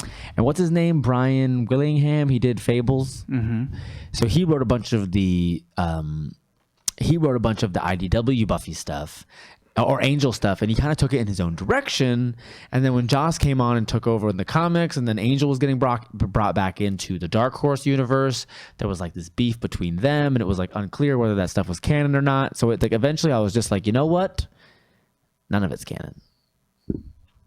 So for anyone that's still listening, I'm going to move on to the next question. I knew you were going to somehow turn this into a Buffy podcast. I knew that was going to happen. I knew it was going to happen. And I started by asking if you were single, and then we spent 20 minutes on Buffy comic books. I was just trying to distract us from So my burying the sad lead love there. life. Yeah. No. My sad love life. You'll be all right. You'll be all right. Maybe. I mean, It'll turn around. It always does. It could not. And if it doesn't, then, well, that's just the way life goes. Well, you can't have that attitude. Well, you have to. You can't. You don't think so? No, you can't. Because then you're allowing failure to be an option.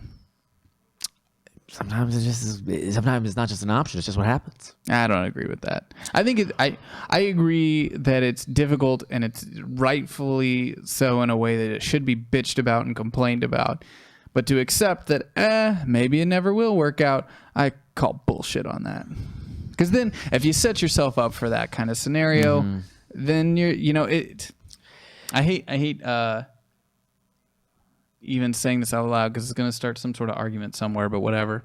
I can't stand things like The Secret or something that try to tell somebody that there's like this energy that controls everything if you just think positively about it. It's like, well, it's just being fucking optimistic. Can really change your outlook on things, because if you believe that there is something out there, when you see it, you'll be allowed to see it. If you think fuck it, then you're not going to be paying any goddamn attention. You know what I mean? I understand that. But hopefully you're not saying fuck it. No, I'm very hopeful that something wonderful will come along. I would say that, I like developed this weird plane anxiety later in my life. That's something that people might find interesting to know. I have like weird, crazy, almost borderline, insane, mortal anxiety. So because it is, honestly, we're gonna fucking talk about that. Oh yeah, no, yeah, We'll, you can talk about that. We'll see how far we can make it push you into your chair as well.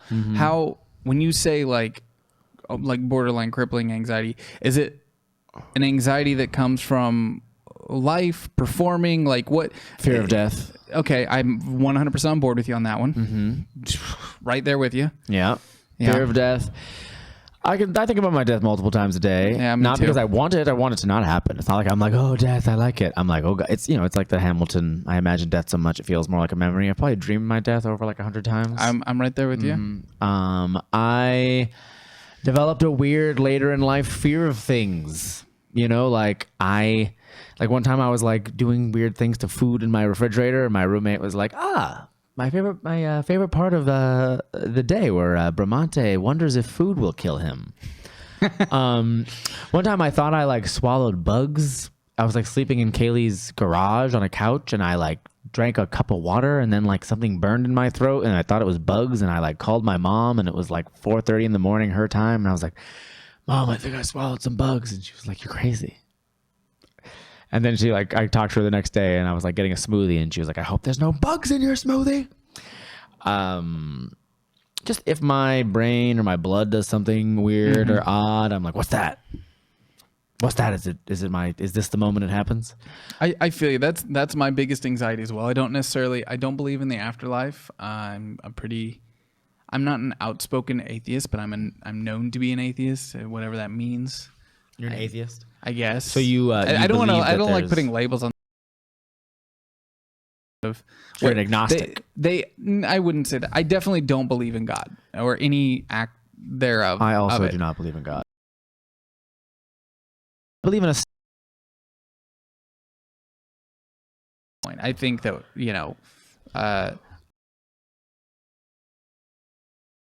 but that has been. I find myself having those kinds of visions as well. It's just like, fuck, I'm not done. When it's done, it's fucking done. And I believe that fully. I don't ever even question that. I don't even like float the idea in my head that there's something else after. It's just when I'm done, I'm done. Oh shit, I get to fucking work. Yeah. I just gotta get to work. So that's interesting. Yeah. I practice Nichiren Buddhism, which is a religion, but you can sort of just use it as a meditative practice. I used to practice it actually with Ron Glass. If you're a Firefly fan out there, the late Ron Glass, who was a good friend of mine, he actually my sister brought me into the practice, but Ron was a very influential figure in that, because one day at a meeting he was there, and it was like, if Shepherd Book is going to teach you about spirituality, you listen to what he says. And so one of the last conversations I had with Ron was about attachment to one's own identity, and how he had kind of like thrown off his own attachment to his own identity. And I found that to be interesting. So like part of the reason that I'm like, well, if I don't find love this life, that's fine. I think that my energy is likely to return in some form. I don't think that that's necessarily me. I think that it's whatever the active energy that is giving this life form its guidance. I think that there's something soul-ish, and that presence has carried on from the past. Kind of the way that the Nichiren Buddhism looks at it is it's your karma, and that a lot of the negativity that comes into your life is your karmic retribution. And so I do believe in karma in the sense of cause and effect. What you put out will return in some form. And right. If you're a dick to someone, they're going to remember you being a dick to them. You might get something dick back. In fact, you likely will. Yeah, because it's just the way the world works. Yeah, so I often think of it as if I do die suddenly, and I never do find love in this life, then that's okay. And it's not because I gave up on it. It was because I didn't find it here, and that perhaps my energy will find it later. See, I don't believe in any of that crap. Yeah. I just think when it's done, it's done. When it's done, you're just a bag of bones. Then that's not even really you anymore. It's just your flesh. It's just the flesh that you used to have. I think me is compiled of experiences that aren't totally unique to myself. I think in a lot of ways we're also similar, that it's just everything semantics. Life in itself is just semantics. We're all basically goddamn near identical, but with tiny little differences in how we experience things. And that this sense of self is a pretty new phenomenon in, the history of the universe. The history of the universe, as an evolutionary experiment. And I think when I'm done, and I have a really hard time coming to grips with that. Now, I didn't start actually having visions of my death until I cut my finger off. Or almost cut my finger off. That was recent. I always dreamed about or that anxiety, that crippling anxiety of oh fuck, I'm gonna goddamn die. I know what's gonna happen, and I have to get more done. I have to get busy. I have to get shit done, because when I'm done, I'm fucking done. And that thought was always there. But then after my whole finger thing, and I don't think about it, there's some sort of subconscious thing. I started catching myself having these moments that almost make me stop and have to put my hands on my knees. Or it's really hard to explain, because I'm not a person that's what's the right word? I don't harbor feelings. I have feelings. I just don't harbor them. I don't hold on to them. I don't I don't carry things. Yeah. You know what I mean? You don't hold grudges? No, fuck it. I don't carry stuff. I try to get off my chest as quickly as possible and move the fuck on with my life. I got a lot to worry about. But I've noticed in the last year, and it happens in weird ways. I remember very specifically, Malika and I walking, and we're crossing a bridge, and it was in the summer in Seattle, and we're just crossing a bridge over an interstate. My brain sees myself jump off bridge into traffic, and just sees it happen, and my chest just kind of goes and locks up, and I kind of stop, and I'm like, and just continue on and move on. But then it just sticks with my head, and then as I'm walking by, my head just keeps seeing it. It's there's this part of my brain that's yep. That just happened. And anytime now I see a moving saw or anything like that, I see my arm going through it, in my head, and I see pieces flying everywhere. And this stuff just has started happening in the last year. Yeah. I don't know if it's some sort of manifestation of the immense amount of pressure and stress that I've been under in the last year. I'm sure that's part of it. That's probably, I'm sure a psychologist would like to dive into that somewhere. I'm sure. But it's been interesting, because that all started around then. I've just been having very graphic visions of my own demise, usually self-caused. Interesting. That's the interesting part. Because I definitely am not a person that has suicidal thoughts of I can't take it. It's more just oh man, life's hard right now, and then I'll have some weird vision. I'm oh, what the fuck was that? What is going on? Totally. It's weird. Yeah. Do you want that to stop? I mean, it's whatever. Does it bother you? No more than anything else bothers me, really. And then I think you're fine with it. No, but I get what you mean. Yeah, it's that anxiety that comes from it. It's anxiety. I'm comfortable with anxiety, though. Because it's also your brain is wired to be accustomed to it. And even, I was talking to my dad about this. Your mind, these darknesses, they actually, your mind likes it. It's even though it's sad thoughts or it's dark thoughts, something about it is pleasureful in the same way that there's something like pleasureful about like feeling angry or upset. It's like, I think it's like an adrenaline thing. Like your body gets this rush off of these darknesses because they're very active. And then when you get accustomed to it, my dad described it once as like a river. Like a river flows in a certain way, and eventually it's just used to going there. And if you want to change your mind, you have to kind of dig a new river. Build a dam and redirect it. Exactly. Kind of thing. You have to do that. Yeah. I don't know. I feel like as a person, I'm comfortable with stress. I feel like stress is a natural part of my existence, and I've come to terms with it. And to some extent, anxiety. Yeah. But I'm much better at dealing with stress than anxiety. Okay. Like stress is so normal for me. I'm in constant stress 100% of the time, like between chronic pain and the pressure of everything else that's always going on. It's just stress is always constant. Yeah. Anxiety though, that one's a real bitch, because it's just stress I can push through. Anxiety, which in the last couple weeks has been insane. Like the amount of white guilt I've been feeling in the last couple weeks has been it feels weird to even talk about. I mean, it's honesty hour, so we can talk about it, but it's like I always feel like when I want to talk about it, I feel guilty for even wanting to talk about it, because it's just like I lay in bed next to someone who's honestly in fear of her dual citizenship not withstanding. You know, like she was born in Thailand, but she has citizenship here. Yeah. So like the amount of guilt I feel like when I read the news every morning and I look to that person that's sleeping in bed next to me that I love and I respect, and I'm just like, for her to say things like she feels like sometimes like the country sees her as a second-class citizen, like that shit makes me like I feel sometimes powerless in a lot of ways, and that anxiety that I know a lot of people are feeling right now is just I don't know what to do about it. You know, you just lay there and it's like it just overwhelms you. And stress I can push through. I can push through stress, and I can make something happen about it. But that fucking anxiety just. Ooh.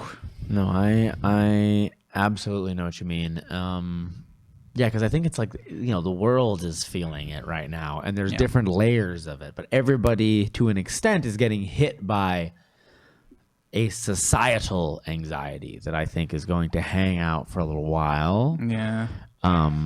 But I mean, do you have tools to deal with the anxiety, or do you just put it into your work? I put it into my work, and that's my tool. I mean, my tool to deal with that stuff has always been to talk about it. Usually, yes, that helps. Get it off my chest. Fuck yes, yes.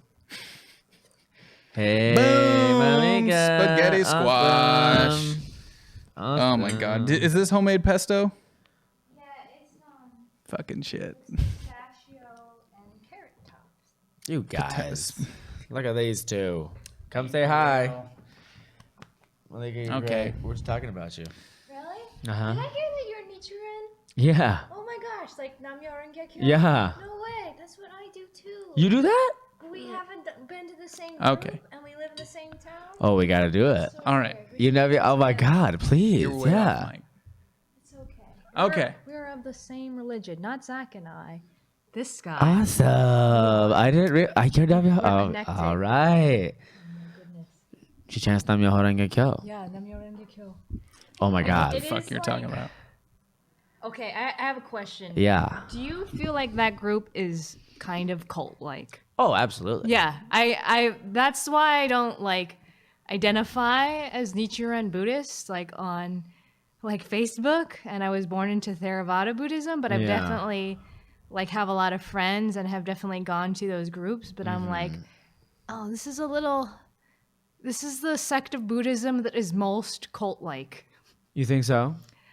Yeah, in Japan, it's like feared because a lot of political candidates are Nichiren Buddhist, like, well, not Nichiren, but Soka Gakkai. Yeah. They're like, oh no, the Soka Gakkai are going to take over the Japanese government. It's very interesting stuff. I have mixed feelings about it. I love the practice. But I think it's that very it's strange. Yeah, but I think Very that strange. I think any kind of many human activities are cult-like. Any kind of gathering is cult-like. What we do at Comic-Con Honesty is hour cult-like. is fucking cult-like. Honesty hour is cult-like. What we're doing right now, it's all cult-like. What I think is not cult-like is the actual teachings of Nichiren. I agree. So I was like, wait, you guys have a cult-like fervor, but it's of seeing the goodness in other people and yourself. And I'm like, okay. Exactly. It's like, to me, like- yeah, exactly. I think that to me, it's all about how you use the practice. I mean, ultimately, Nichiren's teaching is, I think, the least cult-like of almost any kind of, because you don't worship Nichiren, you follow the teachings of Nichiren, where that's all living individuals have an equal capacity for spiritual enlightenment, and that anyone who is to Now, some people are dumb. well, they have the capacity, but I think No, they're just that dumb. it's it's people who think that, like, who are obsessed with, like, they think it's like a magic, that Nam-myoho Renge Kyo is a magic incantation that's going to grant their wishes. Oh, that, and there's this thing called prosperity Buddhism. So maybe if I chant hard enough, I'll like get things, which is kind of like, no, that's not. It doesn't work that way. Sorry. But that's also, it's potentially just an incorrect use of the practice. And to me, that's when it's definitely got culty elements. And if any of my Gakkai friends are out there, if it is a cult, I mean, Soka Gakkai means Value Creation Society, which I think is just a great phrase. And ultimately, what I love about it is that it's just super positive and non-judgmental, and the idea that if there is anyone who tries to put forth like a spiritual hierarchy, that is to be distrusted. And I also like the idea of, whereas I'm not sure exactly which kind of Buddhism question that would be, but like the temple stuff, what is that called? Like Mahayana? Okay, I mean, like Theravada Buddhism was the Buddhism I was born into, and it's the one that's arguably most by the book. And then Mahayana and stuff like that is like the kind you'll find in China, more of the East Asian countries. Okay, yeah. I'm so lost in this. Yeah, there are many kinds of Buddhism, just like there are many kinds of Protestantism and Christianity. Or, you know, it's like the difference between a Baptist and a Episcopalian or United Church of Christ, or I don't know. Right, and there's a lot of them that worship who Nichiren Buddhists call Shakyamuni. Yeah. Or Siddhartha, who became the first like enlightened Buddha, or whatever it is. Shakyamuni was just a person. Shakyamuni was not a magical being, and that there's a lot of monks who go and they like pray to Shakyamuni as if he is like a Christ deity, but that's not what he was. Or at least that's not what many Nichiren Buddhists think he was. I see Nichiren Buddhism in its most clean way as actual applicable life things. That it's like enlightenment is not, you don't get powers. You don't like become like Daniel Jackson in Stargate and like ascend out of your physical being. It's that you become, Damn it. It's that you become happy. That's like enlightenment in Nichiren Buddhism is, in this lifetime, you become happy. Yeah. Which is a pretty real thing. I mean, so there's this concept in Buddhism called the Bodhisattva. So like for some people, the goal of their Buddhist practice is to escape the cycle of rebirth, right? We can go to heaven or something like that. And there's this idea of a Bodhisattva, and some people translate it as like helper or angel. And this is the idea of a bodhisattva. And not all sects of Buddhism believe in the concept of a bodhisattva, but the idea is this person has achieved enlightenment like the Buddha, but has chosen to continue to be reborn, to continue to help other people, which I think is actually a really beautiful concept where, you know, some Buddhist people believe like that's like the ultimate goal is just to help other people, which I think is beautiful. But It is. I mean, there is some like even disagreement amongst Buddhists if bodhisattva exists or that kind of thing, or if you could be, if you could even become enlightened as a woman. You know, that's like a controversial topic. So, anyways. Oh, that's interesting. We should talk more. We should. We definitely should. You want more? You good? I'm good. Nice. Thanks for having that little good. Buddha discussion with me while Zach ate his dinner. I know, right? Yeah. Only way to keep Zach in the middle of a conversation on about religion, give him food and ignore him. That's pretty true. It's a good, that I'm. But yeah, I would say I'm an agnostic who practices Nietzschean Buddhism as my spiritual conduit. And what I like about it, though, is that I can. It's like in many like religious practices where like if you don't believe, you're like it's a very bad thing. In this, it's like I'm fully able to tell them that thought, and it's at least none of my people give me shit about it. They're like, oh yeah, no, I feel you on that. Like ultimately, I will never. I'm not even convinced that when I go like this, that my hand doesn't exist anymore, or that Zach is even real, or that any of you are real, or even that myself is real. And I will never be convinced. Yeah, you'll be dead one day and it won't matter. Right. Exactly. Or matter. What even is matter? Nothing.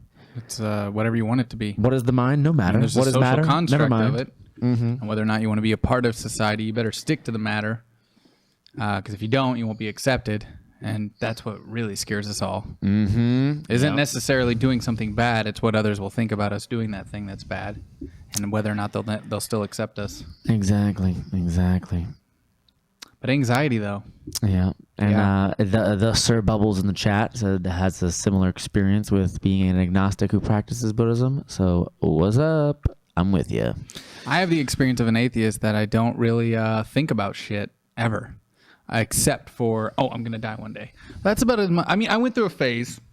Actually, in high school, I tried Christianity. I tried Buddhism. I tried a bunch of stuff because I was confused and I wanted to know what it all was. You were a metal kid at one point? Yeah. And then one day I was like, I'm going to get to work. And ever since then, I haven't really asked questions anymore about that kind of stuff. I just don't. I don't have the time to think about it. I get anxious about death, but I don't have the fucking time to I ponder. I'm like, no, I'm going to get shit done. And that's kind of my current way of dealing with shit is push through it, get shit done. That's a good way to do proactive in any way. But that's also Keep your why mind on something. my anxiety's been so bad the last couple weeks. Because I feel like I'm in a rock and a hard place right now. Okay. When it comes to being proactive. I mean, the company is hard. It's hard. You know, like having two of them, all that kind of stuff. And a lot falls on you. Nelson, you know I was being completely sarcastic with those comments, right? Those were sarcastic, dickish comments, not so much things I believe in, or I wouldn't do shit because I don't give a fuck what y'all think. I do it because I try to be a good person. But the anxiety that's really been bother me is that feeling when you have these overwhelming things going on that you feel so powerless against, per se, you know? And then the constant, a large part of my anxiety lately has been, you know, I've always been a really big believer in perception and being honest with yourself and what you're putting out there into the world. Be honest with yourself kind of thing. And I know a lot of people in entertainment look at what's happening right now and they say, well, I have a platform, so I have to use it. And I actually think that's kind of irresponsible and arrogant. I think as a person, I have my opinions and I have my beliefs and I have my anxieties. But I also think it's wrong for me to push those on others because I can. Okay. As a person that has those abilities to do that. Especially because we're literally people that we're escapism. most of what we do here is go to another world, be somewhere else, share stories with each other. And I don't feel like I have a right as that person that's creating fantasy worlds for you to then try to tell you how to think, because I have my opinions, but that's you can also share how you. I think you can share how you think. That's what this show is for. Telling people how to think. Right. That's what this show is for. Is we'll share these things. We'll talk about it. But I still don't want to dive too deep because for one, it's depressing as fuck. Two, I just don't feel like I have a right. Like it's. I have a right. I know I have a right. Well, that's the difference. To me, there's a difference between a conversation between friends or me posting on my personal Facebook or my personal Twitter, because then I'm representing myself. I am representing my opinions as myself. As the CEO of a company, for me to then make my company to say things as a representation of my company, like the people in our chat room are from all over the fucking world. They're all over the world. Some of them don't understand or care, and I feel like I feel like as a responsible adult, if we were to talk about it, it would have to be all we talk about. And we'd have to actually have very deep and honest conversations about it. And that you can get other places. You can get those things other places. You can have those conversations offline. You're around it every fucking day. You're having to you see it when you turn on your computer. You see it when you turn on Twitter. You see it, and I feel like you can't not see it anymore. You can't not see it. And I feel like it's our job to provide escapism. And right now, that escapism is a very valuable thing. Just like how sometimes art becomes more valuable the more fucked up the world is around you. Yeah. I think that escapism in itself can be very powerful to give people something to look forward to that's not going to beat them over the fucking head with it, because that's all you're going to see all day anyway. And I think if you want to talk to me personally, I will put out this olive branch. You can DM me. We can have a conversation. We can talk about human rights and how I've been feeling and the anxiety I've been feeling and the white guilt that I've been feeling. Like, we can talk about all that in private, but I do feel like as the CEO of a company, there's a certain line that can't be crossed, Yes, because it's like if you were running a politics network, that would be one thing, but you are running a fantasy escapism network, and that is your role to not dilute that with people who might not necessarily be coming for that, especially in a world where, like you were saying, we're so berated with these truths of the dangers of Earth right now. And sometimes, in order to remain sane, and you need to not be talking about it. Right, you need to not be talking about it. And the other thing, too, when we have a worldwide audience, like, there's other people who've been living through this shit for a long time in other countries. And sometimes it comes off arrogant. Yeah, it's sort of like we think that we're suffering, right? When so the much, scale and of suffering. We still have so many rights and abilities and comfortabilities as a country and as a people. I mean, we're sitting in a fucking giant house right now that has a pool in the back in California and talking to the internet. Exactly. And about honest things. We have certain rights that even some of the people that watch us don't share. We can't and it does get feel drafted into the war. There was a time and people would be like, oh, well, Trump's going to reinstate the draft. And it's like, no, he's not. Yeah, that wouldn't happen. I won't get too deep in it because I know our goal is to not. But it's sort of like to appreciate the fact that there was a time where by law you could be forced to be in a situation that could cause your grim and violent death. And now you live in an age where you have those who volunteer to do that will put themselves into those situations, and I am very thankful to those who do that. And we don't have to, like you said, we are. And so, in terms of the fears that we even have, it's good to recognize the safety that if you live in a situation that is safe, that is something to be thankful for. Yeah, and we still have a lot to be thankful for, but I do think it's important that everyone.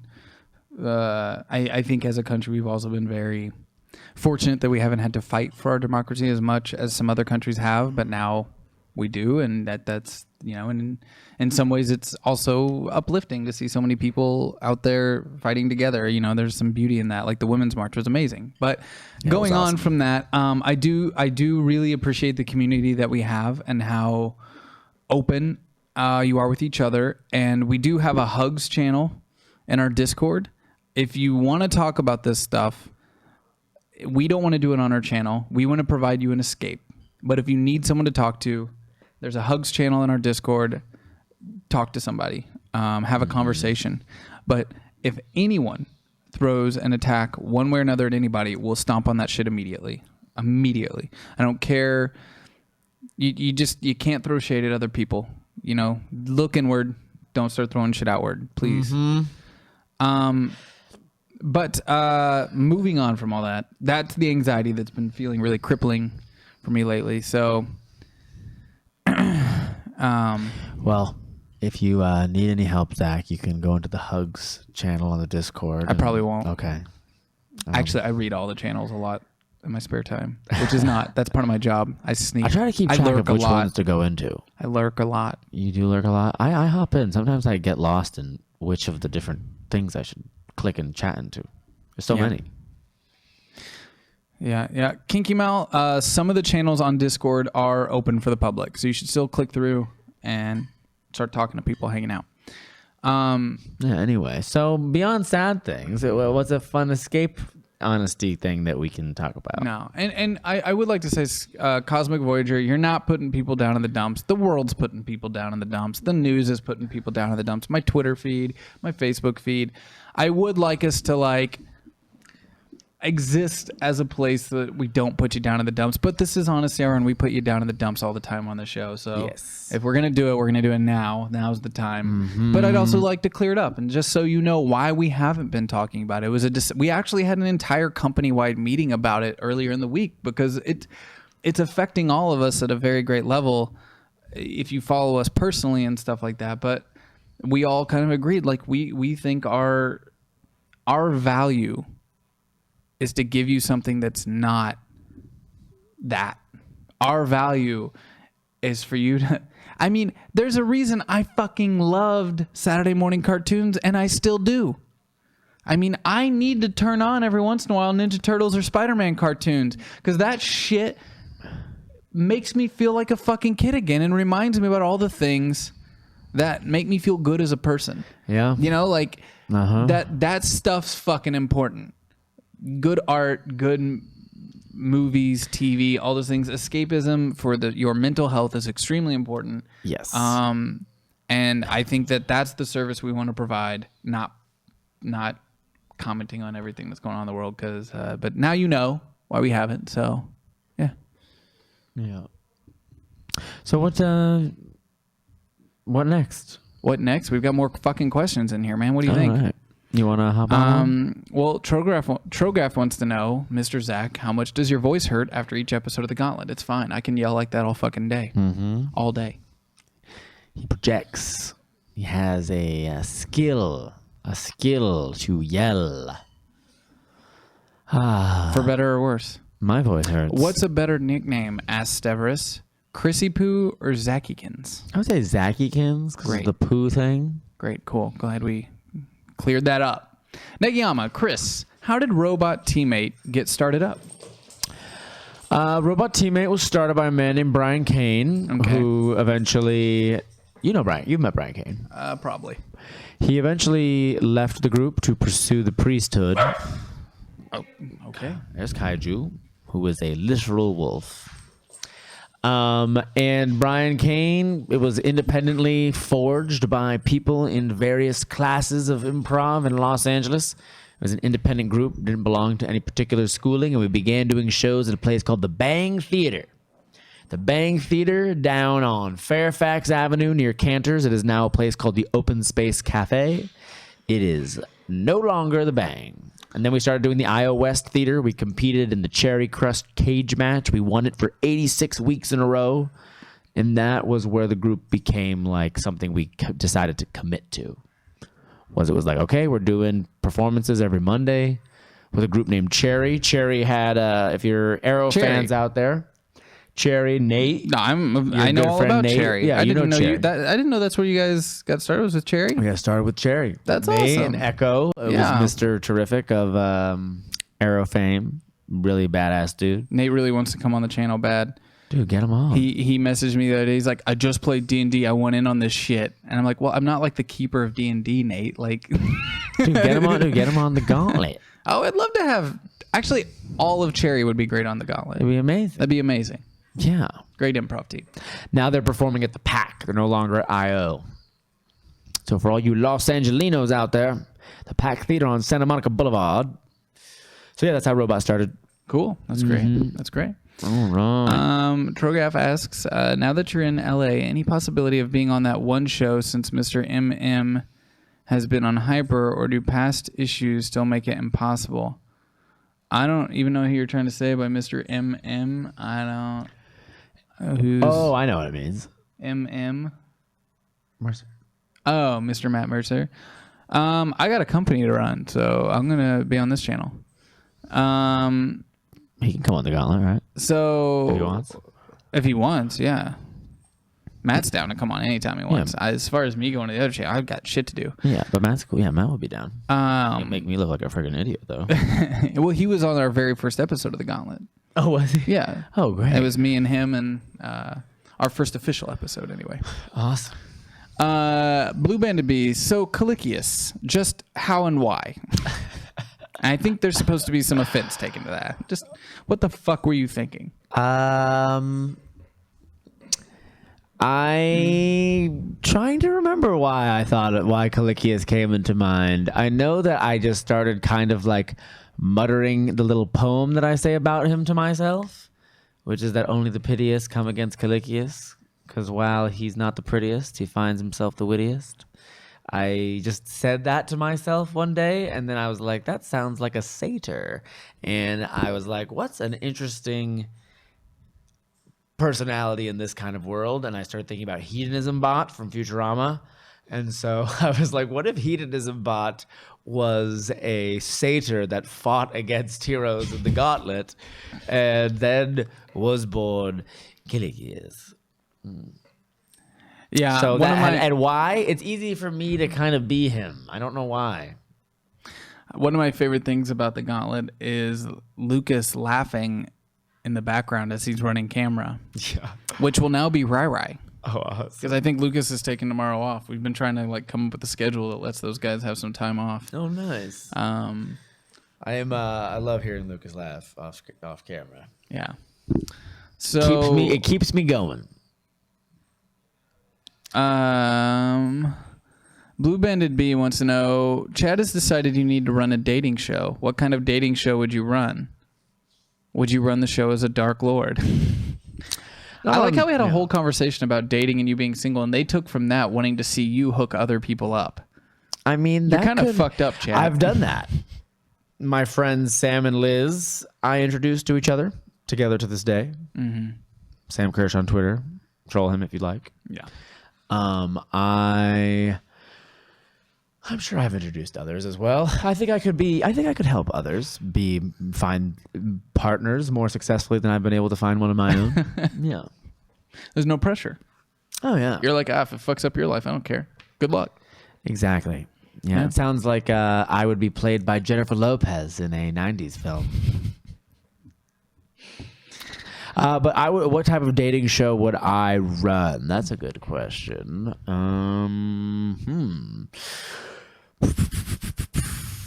What if it was like a weird, like, if it was like a web dating show in a way that like brought nerd geek folk together in a curated kind of matchmaker global matchmaking service? I don't know. I veto this idea. Cosplay dating show is an idea from Roe. I don't want to do a dating show because they always devolve into someone making fun of one of the members of one of the sexes. Like, it doesn't matter. Part of the reason we're all terrible people deep down, we just don't want to admit it. And one of the reasons you enjoyed watching those dating shows is because you were laughing at one of the individuals on it. They're funny. you were laughing, which is cool and all when it's on MTV or something like that. But on our network, I wouldn't be okay with that because someone would get their feelings hurt and it wouldn't work. Yeah, I know, right? Somebody would, because somebody's going to make fun of somebody else. That's just the way it happens. Like, people would start making fun of people. Yeah, no, totally. But yeah, if that would be the answer. If I could run it, it would be for nerd folk, geek folk like we. Yeah, it sounds more like it sounds like a panel at a con. Yeah, you could do like a panel at a con, like a cosplay dating thing. Or if it was kind of like that episode of Futurama, Amazon Women in the Mood, and it was like gladiator Amazon women competing, and I don't know, somehow that would be a show. Okay. All right. Trograph says, Honesty Hour going deep. Your thoughts on the existence of free will. Don't control your biology or upbringing, and thus how you weigh alternatives. I don't necessarily believe in free will at a neurological standpoint. Yeah, are you a determinist? I feel like if free will existed, I could bend that spoon with my mind. You know what I mean? Like I'm governed by the world that I exist in, and I'm a product of my environment. Wait, what spoon? Exactly. In what the Matrix. fucking spoon? The Matrix. I can fucking make one out of thin air, but I'm governed by the rules of this universe. I can't bend them to my will, and I've tried. I see free will more as like, is choice real? I've had this discussion quite a few times with Miles Crosman, who is a robot teammate member who is a staunch atheist and determinist. Now, for those who don't know what determinism is, it is essentially the belief that everything is on autopilot.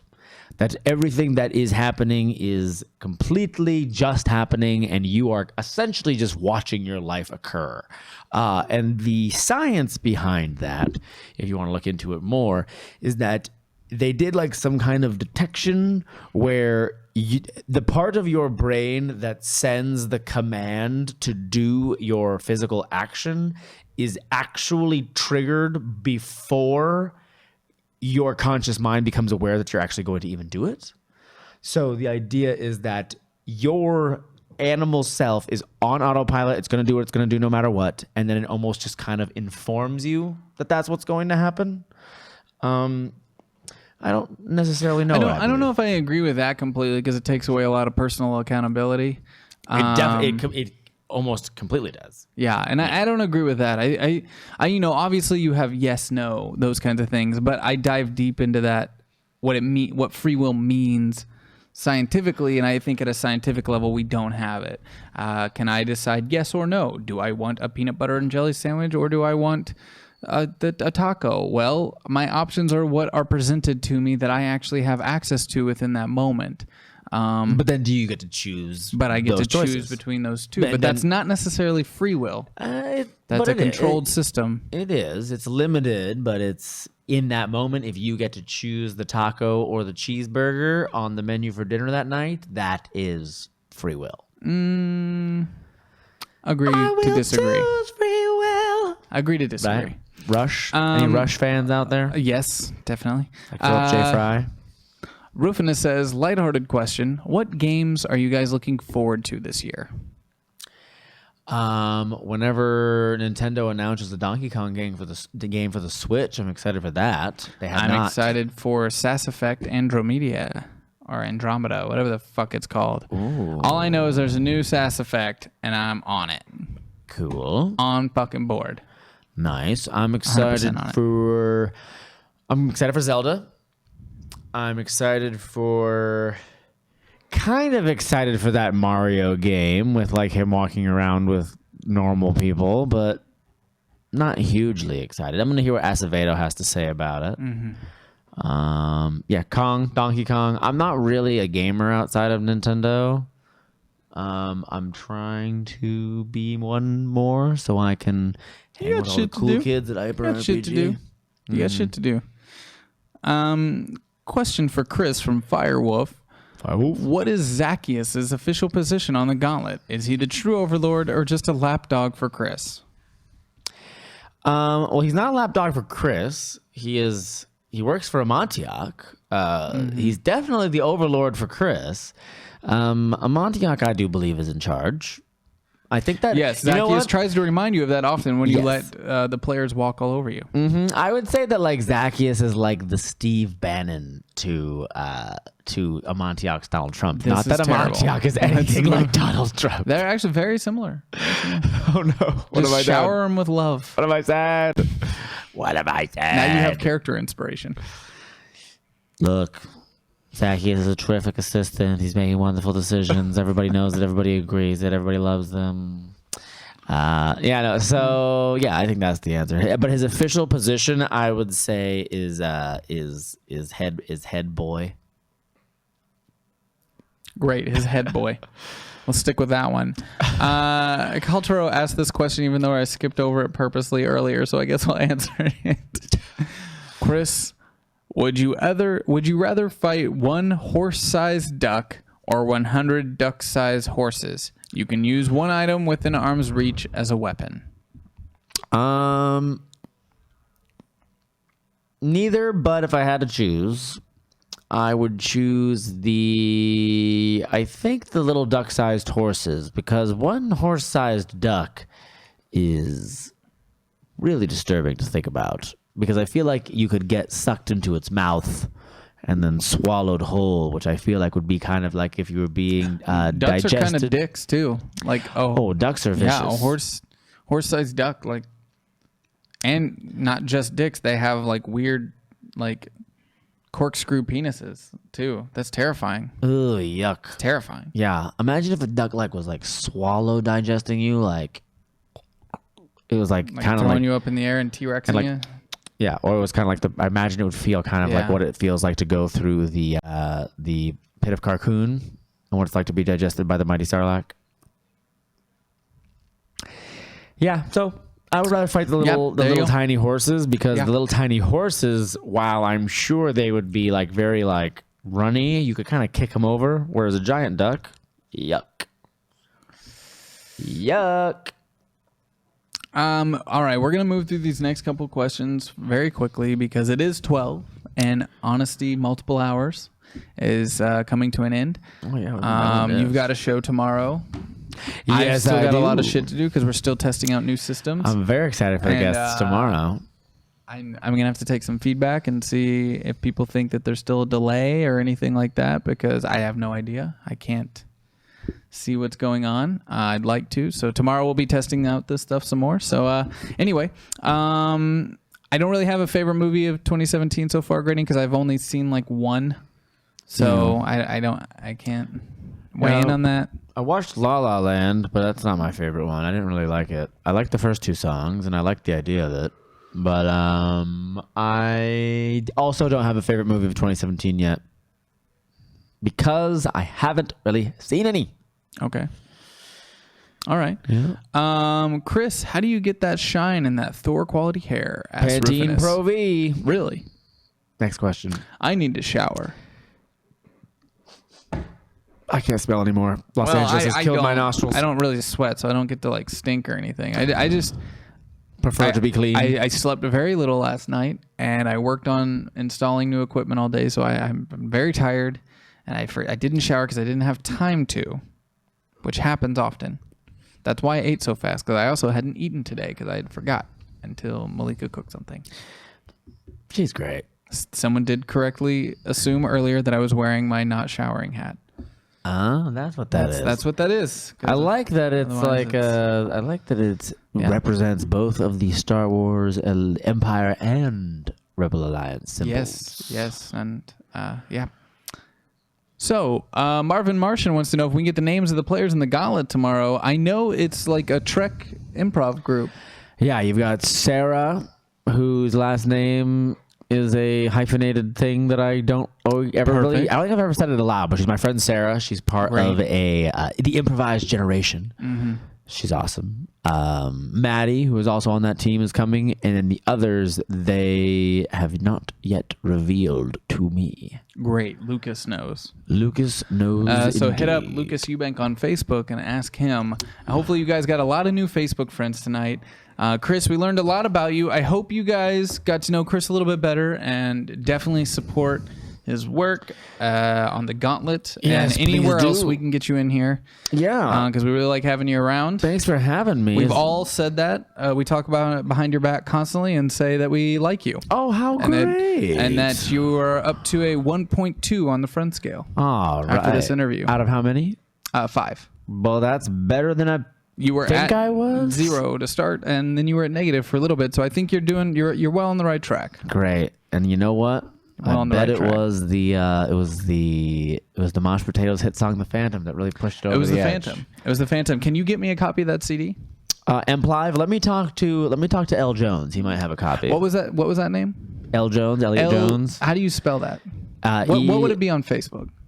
I don't know if he's on Facebook. Oh, he's on well. Instagram. Irrelevant then. He's on Instagram. No, following people on Instagram is far too normal. Okay. Yeah. Elliot I need Ford to send Jones. strangers to people's Facebooks. He was his screen name, but nobody uses screen names anymore. But his You know, I'm screen going to name. do this one more time because you keep Oh, pulling sorry. it up. There you go. His screen name was the L Man 201.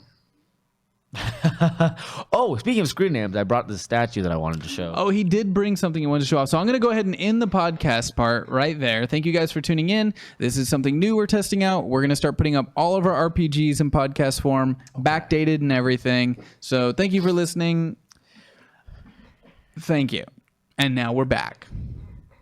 Now we're back? Whatever the fuck we want to do, because now this is just video for Twitch and whatever. Nice. So What's up, you show everybody? him a visual thing that doesn't matter. Visual thing. I brought this statue of D'Hoffryn from Buffy That's actually that's pretty fucking cool. Where'd you get that?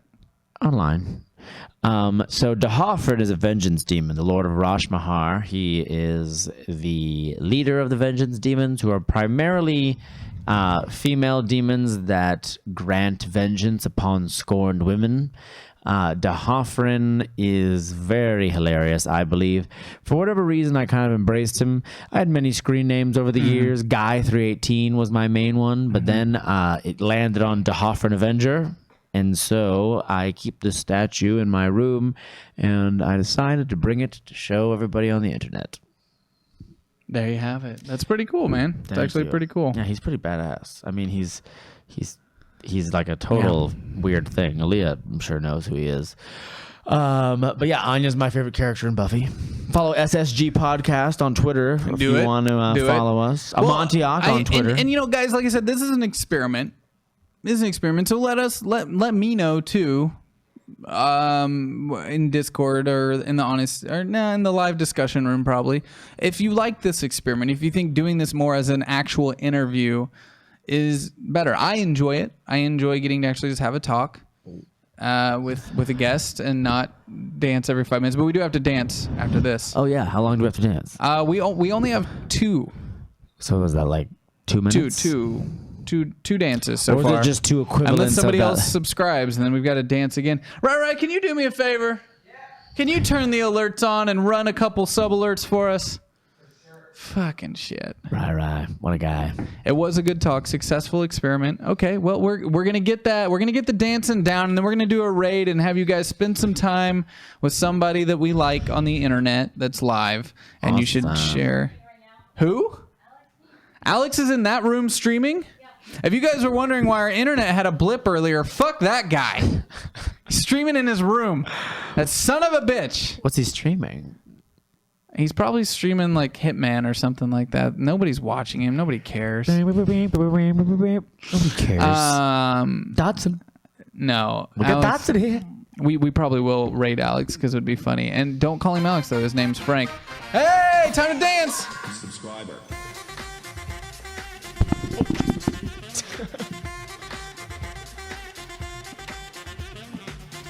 Thank you guys for subscribing. I was hoping he would actually play the subscriptions over again.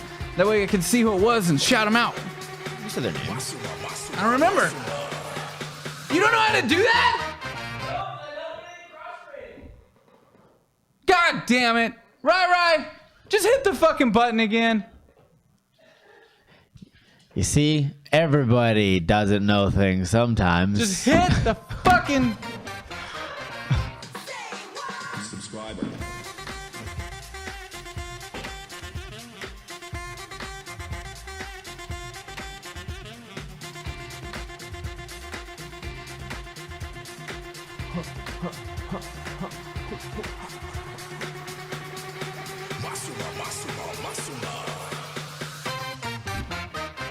Oh shit, we just got another subscriber. A real one, Cosmic Voyager, yes! Cosmic Voyager!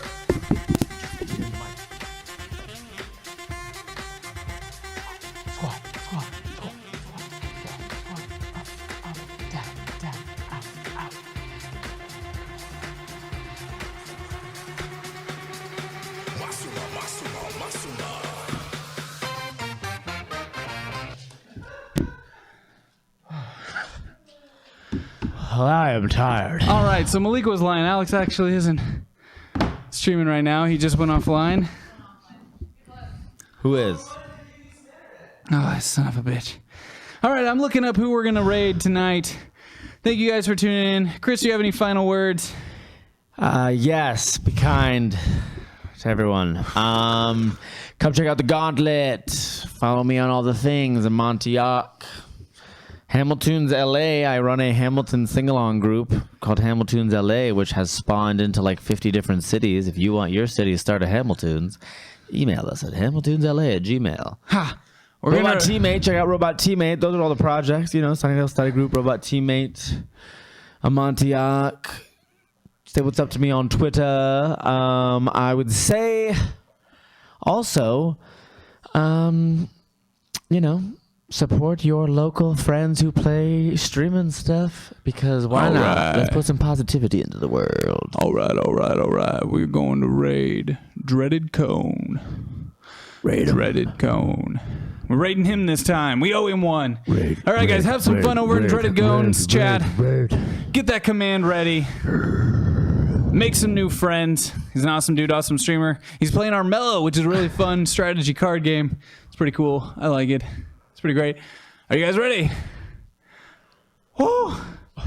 Thanks, Genova Plus. Oh. Thanks, everybody. All right, you got that raid command in the chat? Come on, guys. Come on. Hyper Rabbit Power What's a raid? Megalopleuros. Well, we're going to host it. You're going to go over to their room and you're going to say hi and you're going to make some new friends. All right. Copy Chase and paste the that raid rabbit. command. Get ready to do it. You know what to do. And 3, 2, 1. Bye. Get out of here. Go raid. Go make friends. Do stuff on the internet that's totally polite and cool and not fucking weird and shit. Yeah. Get out of here. Are we done? Oh. 1.2.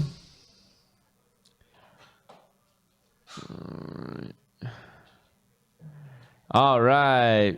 We did it.